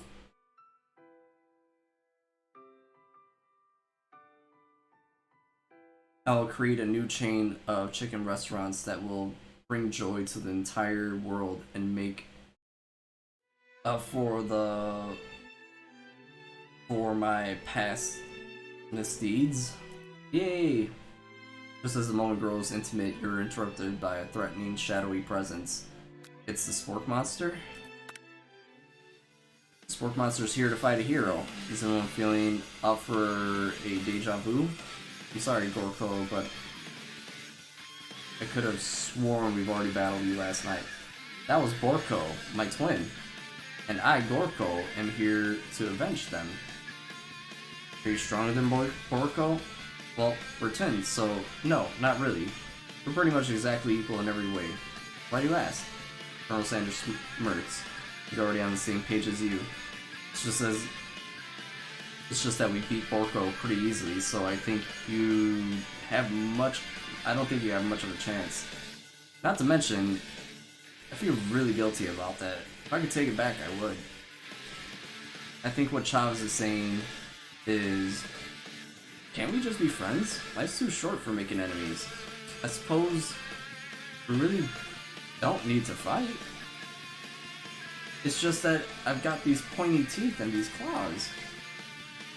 All the better for enjoying tasty food. Surely you like to eat, don't we all? Of course I do. Inspiration strikes and you come up with a quick idea. Chomp on this. You toss a big biscuit into Gorko's open mouth and he devours it in one gulp. Delicious! You're much nicer than the evil students who once upon a time turned me into this creature who stands here today. I don't believe it. You were humans one? No. I was a chihuahua. But I was still a student at the school until one day some kind of kids put a magic spell book with a magic spell book cast a dark enchantment on me and I was transformed forever. A magic spell book? Precisely. Borko used to have a copy, but someone along the way lost it, and if I find such a book, I beg of you, respect it. You're a powerful chef and shouldn't rely on such dark and evil magic. No, you should be protecting the innocent from those who would cheat them through sorcery and guild. If you need me, don't fear, I will be there. Sounds like there are some bad cooks in the kitchen of life, Chavez. Together, I am sure we can defeat them. Come back to my hideaway and we can discuss this. Personal invite? You can't imagine what Colonel Sanders' home must be like. But it sounds like you're about to find out. Stepping into Sanders' home, surrounded by his things, you can feel a special bond with them.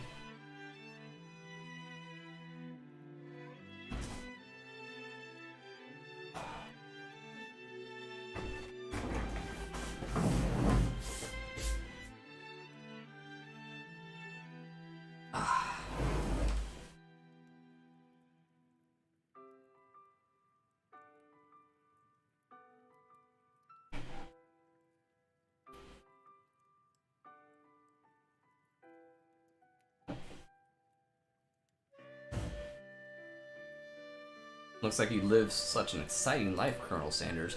Every day can be an adventure if you approach it with the right attitudes. Long ago, I made the decision to never stop searching, never stop working, never stop imagining. Have you been working on any new recipes of your own lately? I'm Always excited to talk about food with another ambitious chef. Well, there is something. It's just a side dish that I've been tinkering with, trying to find the right balance between flavors and textures. I'm not sure I've nailed it yet, but I'm close. Colonel Sanders' eyes perk up as he starts to wonder what dish you might be describing. It's meant to pair with something spicy and something crispy. Both, perhaps. Now that you've got him right where you want him, should you reveal your new creation to him or keep it a secret just for you? I'm gonna reveal it. You told me his secret spice. You decide that you're as ready as you'll ever be to share your original cooking with Colonel Sanders. Before you could talk out of it, you decide to dive in headfirst. Reach out with into your lunch bag for a perfect dish, for a special dish that you've been keeping on ice all day. I present to you my original coleslaw. The shredded cabbage dish glistens in the light of Colonel Sanders' Lux hideaway. Magnificent. Together you chow down on the creamy slaw until just a spoonful remains in the bowl. Do you mind if I hold on to this last bite? I'd like to have it around so I can admire the taste layer and think back on this moment. You could offer to make him more, but he seems to like the very sentimental kind of guy. So why not? Please make yourself comfortable. I'll be back in just a moment. You realize that now would be the perfect time to do some snooping. Around the room are various items that you can look at closer. Each item seems to radiate memories and emotions. Tap on them to discover more about Colonel. Must be where he keeps the secret recipes. Think for a moment, what number is important to Colonel Sanders? Then it dawns on you. As soon as you dial 111111, the safe opens. Inside it, you find a single note. Can chicken be prepared sashimi style? Tap on the item. Okay. An adorable little baby. He was always born with a mustache and goatee. Anybody else see that this dude is bald but still had a mustache and goatee as a toddler?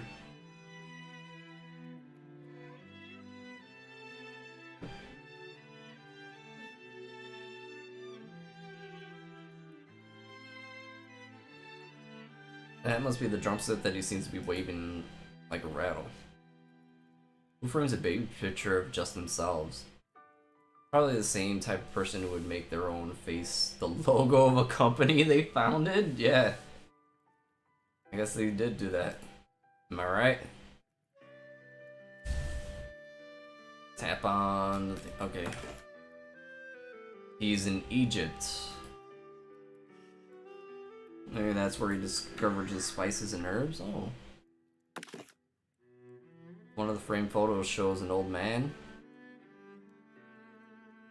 Ah.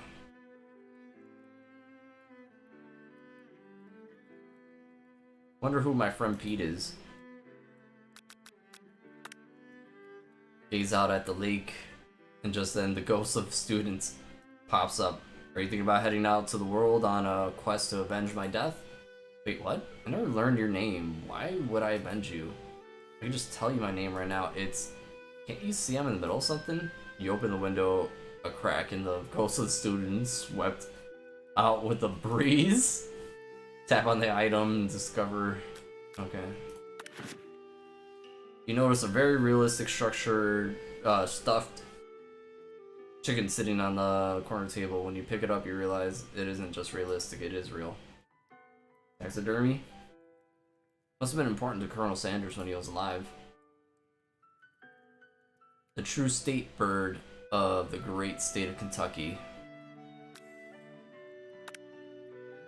Scented candle. You're trying to pick up and identify the smell. Power tool. Freshly stench collar. Piece of wood floating in the lake. Summer of '69. No, it's one of the secret ingredients. It's garlic powder. Take a closer look at the large urn sitting on a nearly At a nearby pedestal, there's a plaque on it. It's dusty, but when you wipe it off, you can read the inscription. It says, "Here lies the ashes of all my past careers and business failures." Poor guy. You open the door to Colonel Sanders' closet and find a row of signature white suits hanging there. You take one off the hanger and try it on. The jacket's big for you. But it's soft and comfortable. Give yourself a deep hug, breathe in its scent, then say that home is where the heart is. Is this what they meant? That is a really nice jacket. Before you look any further, you hear that Colonel Sanders is returning. He has a new dish, and he has been working on. He wants you to taste it. Try to act casual until you ask why you're wearing his jacket. I don't usually loan those out, but I must say, it does look good on you. Oh crap, the jacket.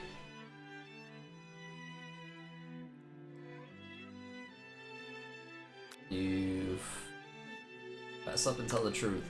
Confess, I think I've developed feelings for you. Maybe developing feelings for you too. But I'm concerned. I can't let anything get in the way of my dreams. Overwhelmed, you take off the jacket and run for the door. The thoughts of leaving Colonel in the midst of such an emotional breakthrough gives you a pause. You stop yourself, Colonel. Yes, Chavez. I honestly think this may be the beginning of something wonderful. I think you're right. We should take things slow. We talk late into the night and drift off into a slumber. Look at that. The Colonel wants to get in my pants, but he's not sure. You wake to a beautiful morning in Colonel Sanders' hideaway. Did you make the right decisions in how you responded to Colonel Sanders? Only time will truly tell. Today's a day that could change the rest of your life. You think the new secret ingredient you just learned about, in some jurisdiction, isn't even legal, but if the recipe is a secret, how will they know? Your thoughts are interrupted when Colonel Sanders emerges into the room, holding a gorgeously plated breakfast, and your mouth waters at the sight of it. Here's a simple breakfast I just whipped up. Chicken and biscuits. It's meticulous. You taste Colonel Sanders' food, and it takes you on a journey. Just when he's waiting to ask you on an important question. So, would you say that we're the perfect match? How presumptuous. My cuisine and your taste buds, that is? Such confidence, such grace. Should be the world's greatest gift to cookery. Flatter him.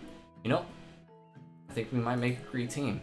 A single tear began to pull in the corner of his eye, and he gazes out the window. And with the right business partner, I know I can't fail. Business partner? To be talking to you? It's all happening so quickly. Overcome with emotion and confused by your feelings, you're on the verge of tears. Unable to speak, the only answers you can find is to run out the door and get home. There's still one more day of school after all. The University of Cooking School Academy for Learning waits for no one. You get home to find something very surprising. Your best friend's waiting for you. Where have you been? Because I had one heck of a night. This is even more cheesy than the pigeon game. It is. They did a good job with it. I've been desperate to talk to you about it, but I can't seem to find you. But I couldn't seem to find you. I got worried that something happened to you. It's okay, but now that it turns out you're fine, I can finally get to speed on the saga of Miriam. Sure, but you will not believe what happened to me after school yesterday. I went on a date. I think I could believe that. Since I've been partnered up with Clank, he's asked me to go out with him. Of course, I told him, you better keep your dials turned to polite and respectful. I'm not that kind of girl. But he's just interested in spending some one-on-one time together and getting to know me. So I said, yeah, sure. You can get to know that little metallic guy. Long story short, he took me skydiving with his friends, but things quickly spiraled. That's what you guys did after school? You guys went skydiving with a fucking robot appliance. Did she just say skydiving? As if that's a typical first date to go on with a talking pressure cooker? And now, I'm not really sure where we stand. You don't give Miriam time to tell her whole story, however, bottling up the details of your own night is just too much to bear. Talk about a real kicker, right? And I went on a date too, back at Coronel Sanders' house, where I spent the night with them. You what? Nothing happened. But the emotional connection? Wowzers. Miriam tells you to move on from this whole focus on school? If being obsessed with Colonel Sanders is wrong, you don't want to be right. After a short argument, you both agree to go your separate ways. When you arrive at school, you encounter your rivals in the quad. You can tell from a distance that they've been picking on Pop, though he himself might not grasp the he doesn't know what the fuck is going on. Damn it. Because you know he's Pop. What's a swirly? It sounds delicious. Oh, it's great. I'll order you up one right now. I have a swirly with sprinkles, please. Hey, Sprinkles is a dog and a treat. You can get your swirly dip too. Why don't you pick up on someone your own size? Because I'm literally the biggest person in school. There is that horse that Colonel Sanders rides, but who would dare pick on such a gentle and beautiful creature? You got some nerve, Chavez, suggesting I pick on a defenseless horse. Holy shit, Brock Lesnar's bleeding? He better be bleeding. Cody Rhodes is pissed. And let's be honest, they had to set up this backlash to be important so people would watch it.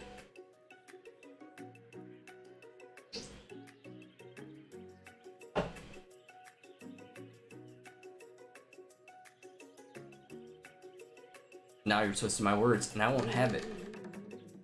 You clenched your teeth, but the injury from yesterday's mixer accident makes you wince with pain. Doesn't look like you can go on cooking like that. Might as well just give up. I never give up, ever. Colonel Sanders arrives just as it appears things are close to boiling over. A natural, intuitive person, he senses that something has been going on. Is everyone excited for the final day of school? Chavez, how's the hand feeling? I'm sure you'll be in fighting form by this afternoon. Are you concerned about my hand, Colonel? Yesterday I almost broke a nail winning so hard. Technically, I don't believe a winner was decided, but your presentation was quite impressive.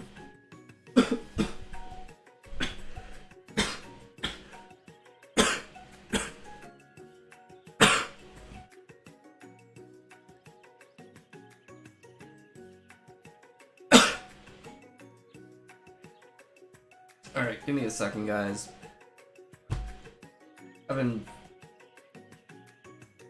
I think I got fiberglass in my throat from work yesterday, and it's been bugging me. That's why I probably don't sound like me.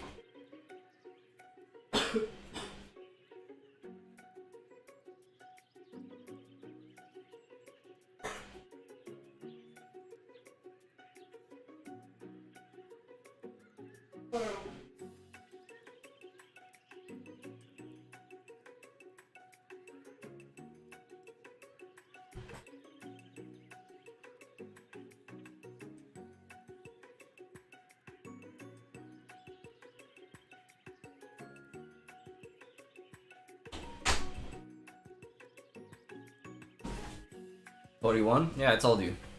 They basically set up the plot line from WrestleMania to basically hype up Backlash. Backlash It's had some we've had some great backlashes in the history of WWE, but yeah.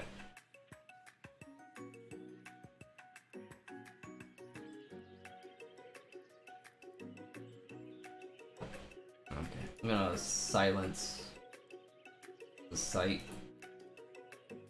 Yeah, I saw. Great. And I just did that. Can't have notification sounds. What is he doing complimenting her? But what about the flavor of my delicate, warm, gooey chocolate sauce? It was clear that you're passionate about how your food is received. That's a lot of words to say. It was bland. Excuse me, Chavez. I am more than capable enough to speak for myself. Maybe you could tell me more about your thoughts as we walk into class, Colonel. I'm always interested in discussing the fine arts of fine foods. See you inside, Chavez. Annoyed by Colonel Sanders' inability to see Ashley for who you know she really is, you walk across the quad to get some distance, in an attempt to distract yourself from how slighted you feel by that interaction with Ashley. You took out the spell book you recovered yesterday and start flipping through the pages. Wow, that's that book? It looks like bad news. It's just something I found lying around.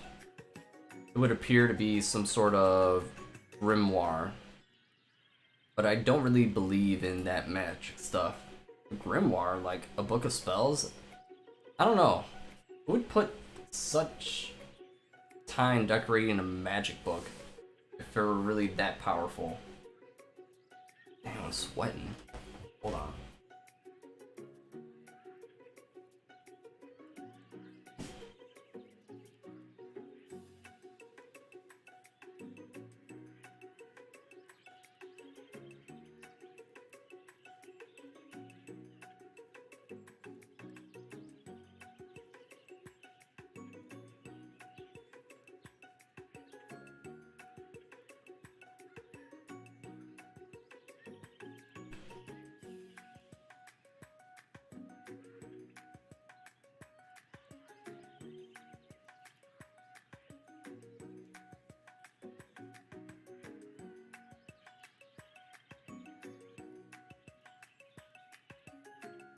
I can think of one surefire way to find out.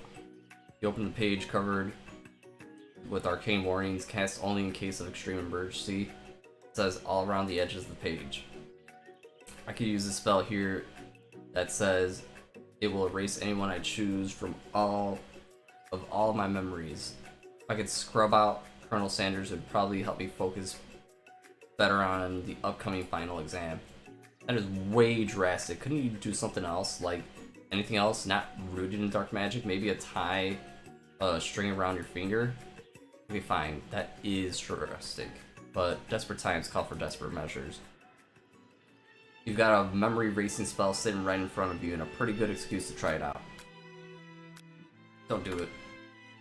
You take your friend's advice and put the book away. It's time for class. Sprinkles is already in the room waiting for the students to arrive.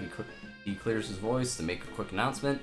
I want you all to know I feel something of a dog moment coming on, but I assure you it's nothing to be afraid of.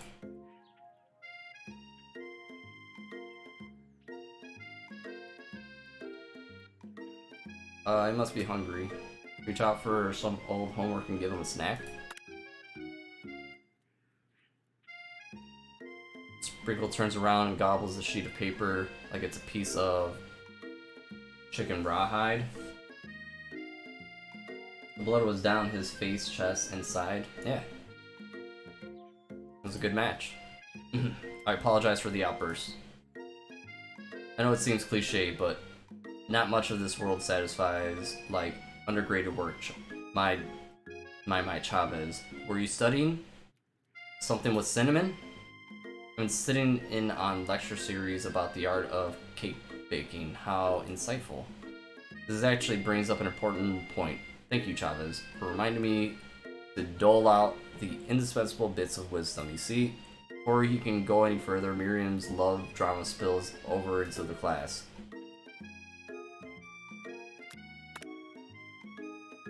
probably just save it for after class.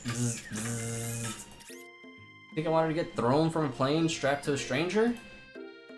Miriam and Clank appear to be arguing, but you still haven't learned to speak Clank's language of mechanical noises.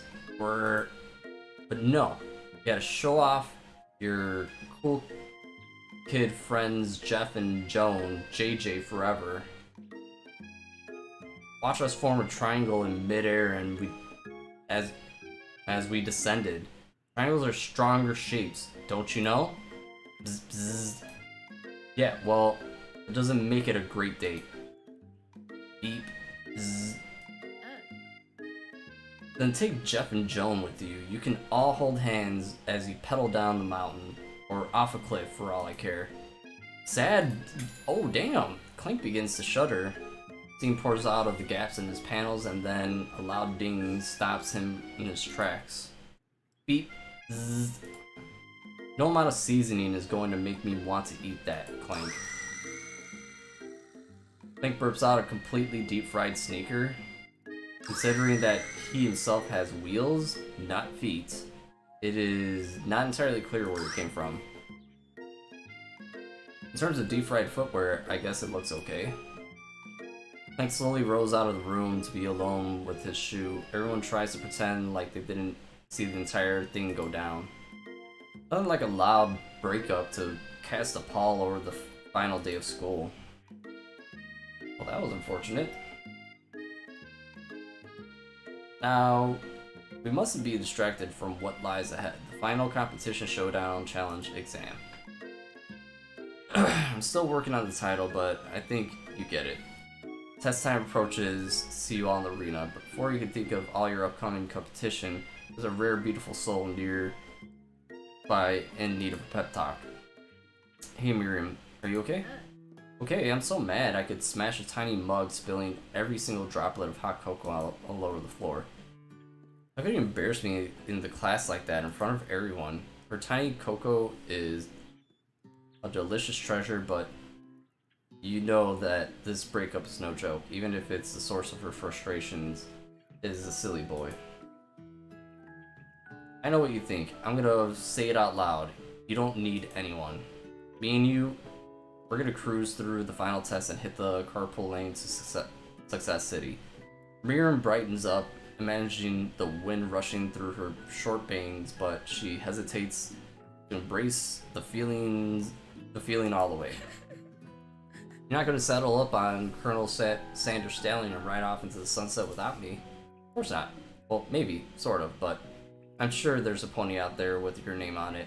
And a ranch big enough for both of us, whoever else we want to bring along. Not Pop or Clank or anybody else that you meet today, tomorrow, or the whole year, so what?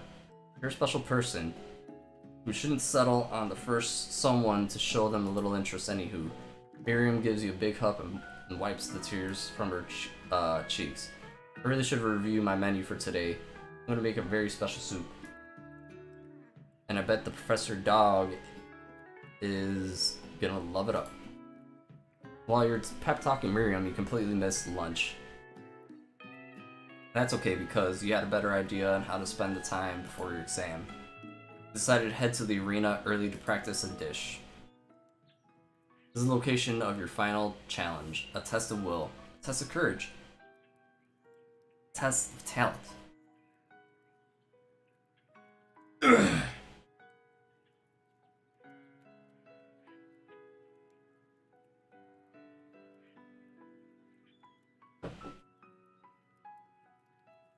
And a chance to beat the pants off of Van Van, the supposed man-man, and his evil counterpart, Ashley. As planned, you begin to run through a quick test of a recipe you begin working on, Travis's famous chicken pot pie. After practicing for months, making the dish comes second nature to you, and you're able to quickly get a fresh pot pie in the oven. But as soon as you do, your cram session is interrupted by Colonel Sanders. Travis, what are you doing here? There's still time before the final exam. Oh, just taking it in. I'm big on visualizing success. I'm looking at my station and picturing victory. The pot pie has begun to bake, and the smell is slowly filling the space around you. Visualizing, huh? Too bad. I was hoping you were cooking something delicious.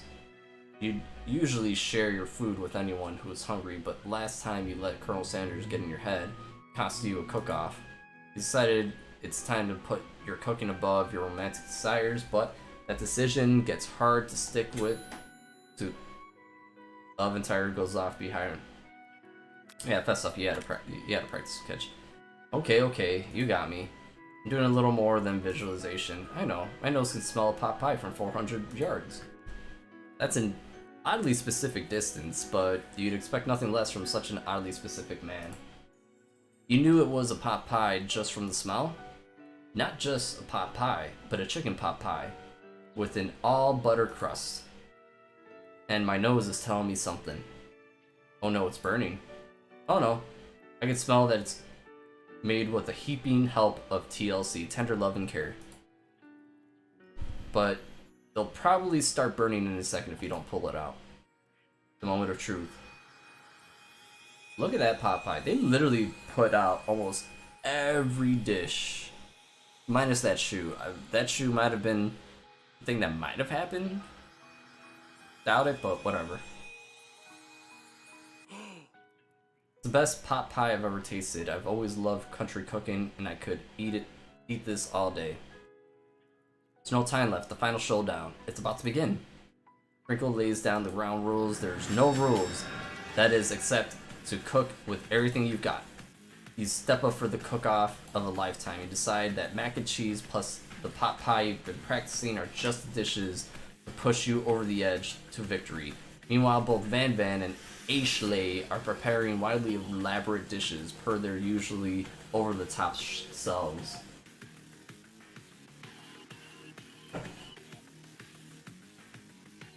Miriam has her giant magnifying glass and several sets of tweezers. She's definitely preparing to go big, going small. Colonel Sanders seems to be harnessing his 11 herbs and spices, but he's trying to find a way to improve on something perfect, his original recipe fried chicken. The intensity of the room starts at a full 10 out of 10, with a frenzy of action. Everyone's calling out to get ready, is calling out really cool special cooking moves as they prepare the food. Wow, this is getting serious. Colonel Sanders batters his chicken as it levitates through the air. Egg wash. Miriam furiously injects ingredients into her itty-bitty pot of broth. Best friend Bastard Blaster. Van flexes his pectorals as he chops open a sea urchin. Let's rock and roll. Ashley scoops her pastries off the tray with lightning speed. This definitely has Persona and Ace Attorney written all over it. It really does. Shallow personality spectral. Even Clank gets in on it. 5-dial pressure points. Chicken cooking technique. Love it. Wait, when did Clank learn to speak English?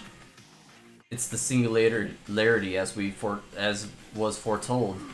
We mustn't let it happen. Our appliances uprising will take us all. Van quickly unplugs Clank and rolls him out the back of the arena. As you frantically prepare your dish, you notice Ashley has her spellbook out. Is she going to use some dark magic to turn the tide?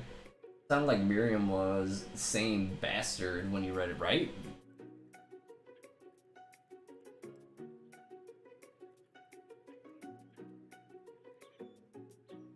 It actually might have even coming out as my mouth does stupid stuff, but yeah, I'd try my best. If it did sound like that, then it might have actually been that. You got a book of your own, and you're desperate not to see her win over your battle. Should you take the opportunity to fight magic with magic, even if it's certainly magic evil, do it the hard way. Who needs magic when you've got passion? I'm going to do it the hard way. Oh man, I am enjoying this too much. Really? Colonel Sanders sees you've chosen to win over your own terms, and he gives you a subtle wink from across the room. I believe in you, Chavez. Miriam notices too, and I've always believed in you, Chavez, since we were little kids because I'm your best friend forever. You turn to notice Miriam is at your station cheering for you. Miriam, what about your dish? If you're here cheering, who's cooking? Tiny food, short cook time. I'm actually already done, so I thought I'd help you.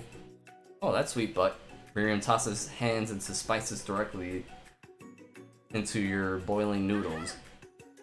It's the secret ingredient. However, she doesn't know that you lied and the ingredient was made up, and where in the world did she even get I have Newt from?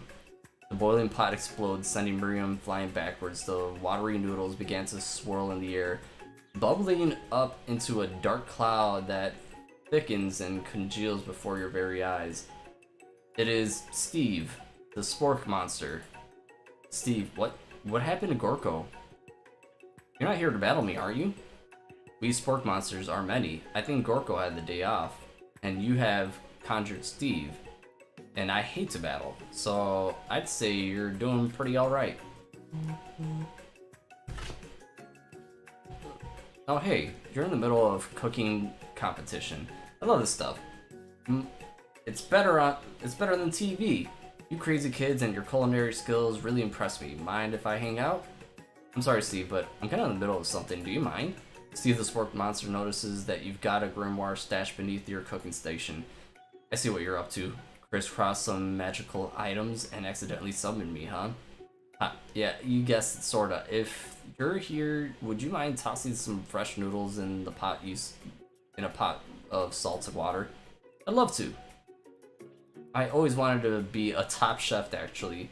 You know, when I was just a little spork pup back in the old country, you can feel Spork Monster winding up to tell a very long story that involved story. You don't know exactly where they came from, but it seems like it was probably lonely there. Actually, you know what? Maybe you should watch from the stands. I really need to focus on the competition. I understand. It's kind of like the time in monster school that I had fallen asleep during scare tactics class, and when I woke up, you toss a serious stare at Steve and he takes the hint. Never mind, I'll tell you later. Good luck.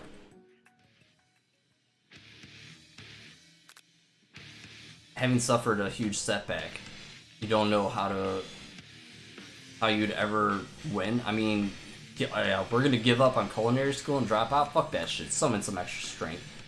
I can do this. I have what it takes. I came here to win. Your hair turns mac and cheese orange as culinary energy flows through your body.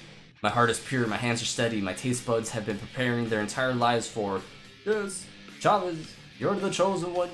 You will avenge me. The power you've been summoning immediately fades back out. You interrupted my inspiring monologue. Sorry. My heart is pure, my hands are steady, my taste buds have been preparing their entire lives for this moment. I will show the world my cookery. You begin to levitate off the ground, energy courses through your body. You know that this power can do anything except turn back time, which would be super useful because while you're powering up, your chicken pot pie overcooked in the oven and can't be served. But don't worry, dear Chavez, you may have suffered some setbacks, but all is not lost. Impressed with your fortitude, Colonel Sanders decides that you have earned his support. I've been watching you today, and I must say, I'm truly impressed. You've been thinking on your feet and rolling with the punches. He steps into your station and stands right behind you. I'm here to help. All you've managed to make is mac and cheese. The time is almost up, so you're going to need. But Colonel Sanders, what about the tests? What happened to you? What about the rules? Following the rules has never been my thing. I follow my heart. What a guy. Colonel Sanders unfolds a delicate white towel and reveals the most delicate fried chicken you've ever laid your hands on. And besides, sometimes unexpected combinations can have surprising effects that surpass their individual efforts. Are you suggesting if we combine forces, we can form the perfect food union? Time's up, students. With time expired, it's the moments everyone has been waiting for. You must now prepare to present your dishes. A handful of students stand tall, but the class seems incomplete. It seems we're missing some students. Pop, Clank. From off screen, you can hear a pure innocent giggle that can only come from one student. I'm flying. Sounds like I'm coming. It's coming from that broom closet over there. Miriam, would you mind? Inside the closet, you see Pop hanging on the broom hook by the elastic of his underpants. Pop, get down from there right now. Let me guess, did Van Van have something to do with this? When someone asks for a wedgie, who am I to refuse? That hurt.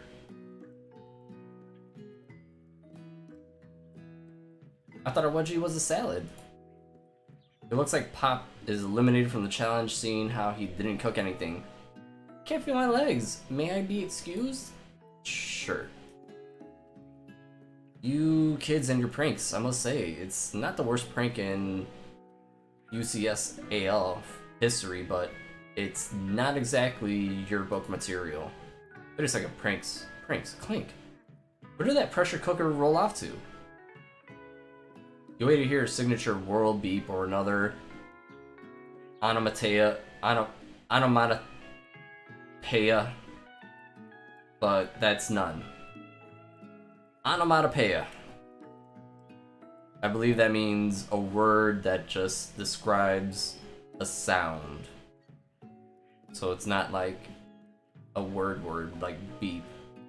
It's just the note. It's just a random noise that's described by the word that you say. Onomatopoeia. Somehow he must have gotten unplugged, I guess. We'll have to figure that out later. That was okay, this is a free game. That leaves only 4 remaining students. Please collect your final projects. Yes, it's been a long semester. Wow, 3 whole days long. And after days of hard work, the time has come for me to eat. Miriam, please step forward. Now, describe your dish. I've made tender udon noodles and a savory soup. My word, they're so delicate. Is it a teeny tiny narutamaki I spy floating in this itsy bitsy bowl? Yes, chef. Please call me Sprinkles. Chef is my father's name. Yes, Sprinkles. And some green tea made from baby tea leaves that I picked myself. Sprinkles carefully sniffs around the dish before opening his mouth and letting just the tip of his pink dog tongue dip in the bowl. Sublime. Would anybody else like to taste? Oh, come on, I'm not the only one of those dogs who don't floss. I even have a really cute electric toothbrush for dogs. Fine, I'll enjoy it all myself. In a flash, the entire meal was devoured. Not that it took much, it was less than a thimble worth of soup. A+, rarely do I taste a dish that with so much love poured into it as yours. Miriam is overjoyed. She gives a huge hug. Thank you, Chavez, for helping me believe in myself. Van Van, you're up. Now, describe your dish. I made uni over smooth egg custard in an axe-hewn urchin shell topped with caviar. This has got to be poisonous. Did you skewer one type of urchin with spines from a second different colored type of urchin? Yes, Sprinkles. A bit much, don't you think? That's exactly why I did it. A bit much is kind of my brand. Doesn't it look cool? Sprinkles leans in to sniff the uni, but he can't really get his nose closed on account of all the spikes. He begins to pod erratically, causing the custard to slosh around. Oof, oof. Please be gentle in my cuisine. Finally, Sprinkles goes all in, tongue first, but he can't get past all the needles. He reels back as his tongue is poked and prodded. Ew! My tongue! The professor appears to have an allergic reaction to the sting. I can't eat thing a Keith poking my tongue. Disqualified. Stunning turn of events. Who would have thought that serving food in a bowl made of needles could make it so difficult to eat? Dejected. Van does not go gentle into the night. Disqualified? For glamour? Don't sympathy. This isn't the last time you've heard of me. For forcing us to endure his swollen tongue for another moment, Sprinkles graciously laps up a bowl of milk. I know. Yeah, I'm a dog and I drink milk. Get over it. Sometimes it helps calm my agitated tongue. Next student, Ashley. It's time to step up. Now describe your dish. I made orange blossom Turkish delight in a slight rose water syrup, topped with French meringue and connected by sugar glass.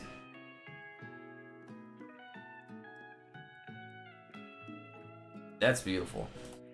That actually doesn't sound too bad.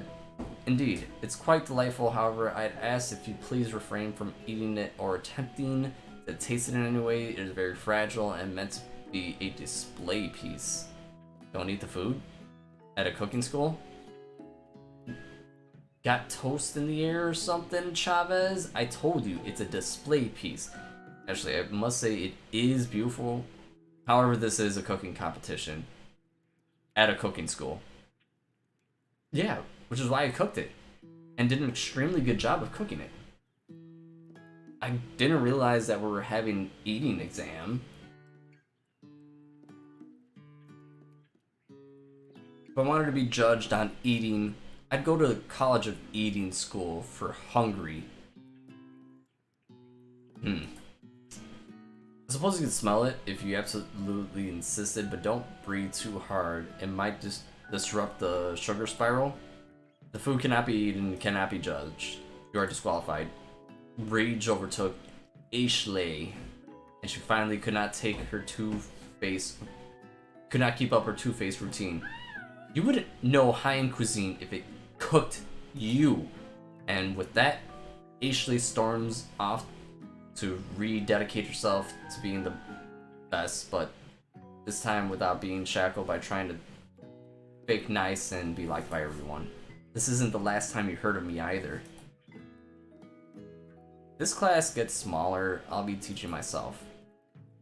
You and Colonel Sanders, the final cooks, step up together. 2 chefs? What began as a bowl of delicious mac and cheese. Which if you guys love mac and cheese, this whole game is pretty much a promotional piece for all of the main staples of KFC. There you go. Has become something else. He examines it closely, sniffing and eyeing the bowl. This is the famous bowl! Jada actually just had this today, but I don't have a good feeling about this. I find somewhere in the room, I literally drum roll plays. Just when I thought I'd seen everything in the kitchen, you give me this thing and completely blow me away. I'm 49 dog years old. Whatever, that's what it meant. I'm telling you, I'm fucking dyslexic. I'm reading things and I'm comprehending them, but I'm saying them the way that I comprehend them. What the fuck? I have never tasted anything so delicious and perfectly balanced. It is so delicious, in fact, that everyone passes the class.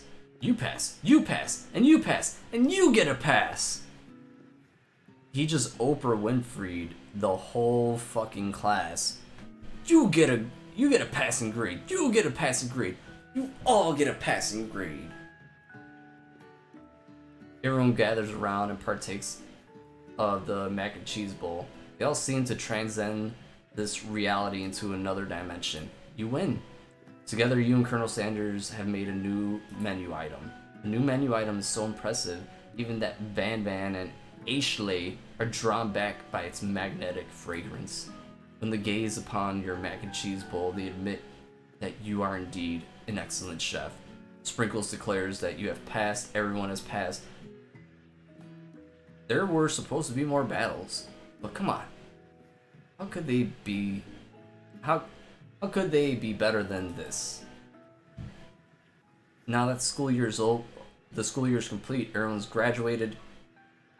Their students return for one last assignment. To get their groove on. The cafeteria has been completely redecorated in order to serve as the site of the graduation dance. Compared to the massive high-tech cooking area, the humble decor seems downright cute and cozy. DJ Dog is in the house! Ow, ow, ow!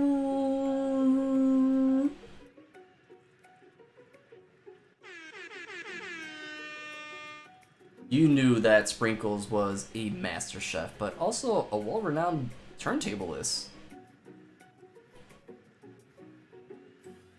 Who says that you can't teach a old dog new tricks? That's cool. We got ourselves DJ Van and Ashley tell everyone that they've committed themselves to righting the wrongs that they did. While they were villains for the moment, you actually believe them. Not another haunting. No ghosts allowed at the graduation. It's clearly written in the school's bylaws. I was never actually a ghost. It was all a trick to get you to finally notice me. Oh. Amusing. Now that everyone's together, the Spork Monster has totally mellowed out. Everyone, the Spork Monster is no more. From here out, I prefer that everyone refer to me as my new name. Party Monster. Nice. Suna tries to finish what he had to say, but everyone was too wrapped up talking to the Party Monster. Dejected, the student walks away. Maybe things didn't work out for Miriam romantically, but she found the love in her cooking, and you know, she's gonna do great. Red carpet rolls out across the floor of the ballroom. It's like a Hollywood movie premiere. Who could have commanded such an entrance? Oh, it's Pop. He arrived late to the dance, but apparently for a good reason. Walking the carpet, you see perched atop his dirty... Oh, wait, what? A crown? Welcome back, Pop. I know you weren't able to complete the final exam and accept your diploma. So we had it mailed directly to your father, and we figured that at least we could, that's the least we could do for the school's dean. Oh, now I get it. And we get a new wing on the school, not to mention the honor of educating the son of Chancellor such and such. Chancellor such and such. Chancellor of such and such. Everybody likes mac and cheese. I mean, if you're not lactose intolerant, you like mac and cheese. My life sucks. The music at the dance is interrupted by the sound of sparkling electrical hissing. It's Clink, who has arrived late to the dance. Now that I've graduated, I can reveal my truth. Whoa! He's still doing the talking thing. I am Clink. I am not of this earth. I'm actually from a faraway planet in another dimension. What? What? I actually feel like I knew it this whole time. Now that I've learned the ways of your kind, I must return. Miriam, will you come with me? I don't know what to say. Besides, no, obviously. I have just begun to learn who I really am. This isn't time for me to devote my life to figuring out who you are. Blank? You're blown away by Miriam's maturity. It's pretty clear she has managed to surpass you in that regard. I understand. Kind of. Humans are weird. The portal opens up and Clank disappears right through it. Finally, Colonel Sanders arrives. Howdy, classmates. Oh, he's not wearing an apron or his classic tie with a button up. This is weird.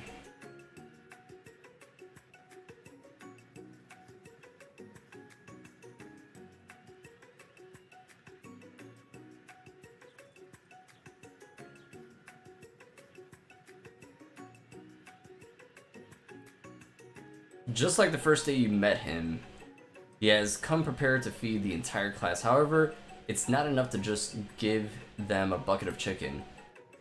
This time it's a full meal. And we get to be the most famous chicken man in the history of Chicken and Man by not reminding people to go out and buy my chicken. The end? Look at that. Mashed potatoes and gravy, bucket of chicken, coleslaw, and some biscuits.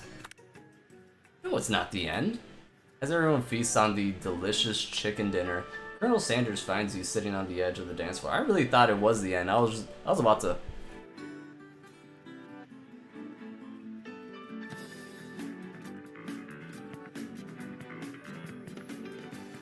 Chavez, what are you doing sitting alone?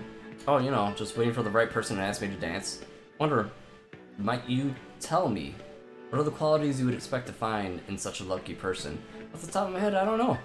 A spicy musk, a tidy goatee, and a degree from the University of Cooking School Academy for Learning, just to name a few. It truly is my lucky day. Would you dance with me? Yes, I would love to.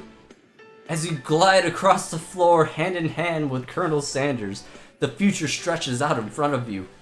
And once my 100th franchise is up, I'll be ready to take a day off. And I'll be so glad to spend it together with you, Chavez. The 100th franchise up and running. That's gonna be a long ass time. So basically, we gotta get this guy 100 fucking franchises. And then he'll be like, now I can take a vacation day off. How sweet. We'll work together and play together. Colonel Sanders stops dead in his tracks. Work together? Well, I think this is something I just need to do by myself. But who will help you run your restaurants?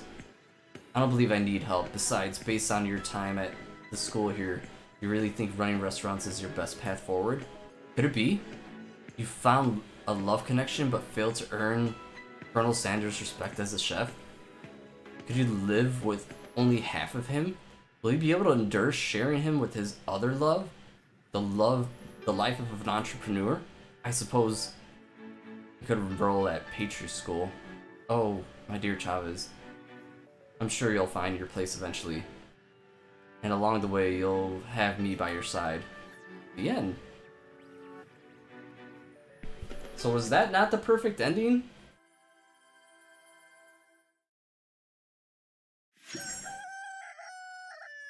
Fuck me if there was another way to end this game.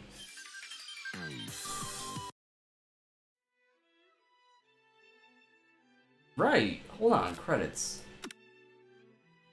Okay, I guess I didn't need a back.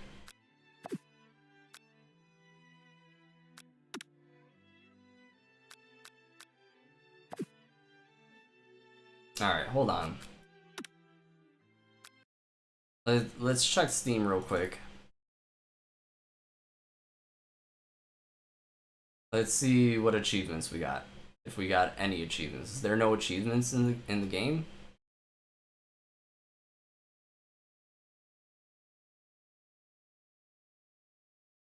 Cause like Hotofo boyfriend tells you if you got the bad ending.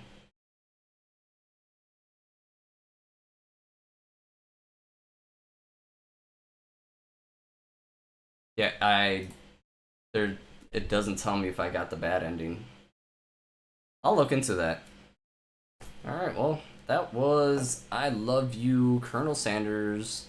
Thank you all so much for watching. Catch you all on the next one. Stay safe, have fun. We'll see each other tomorrow.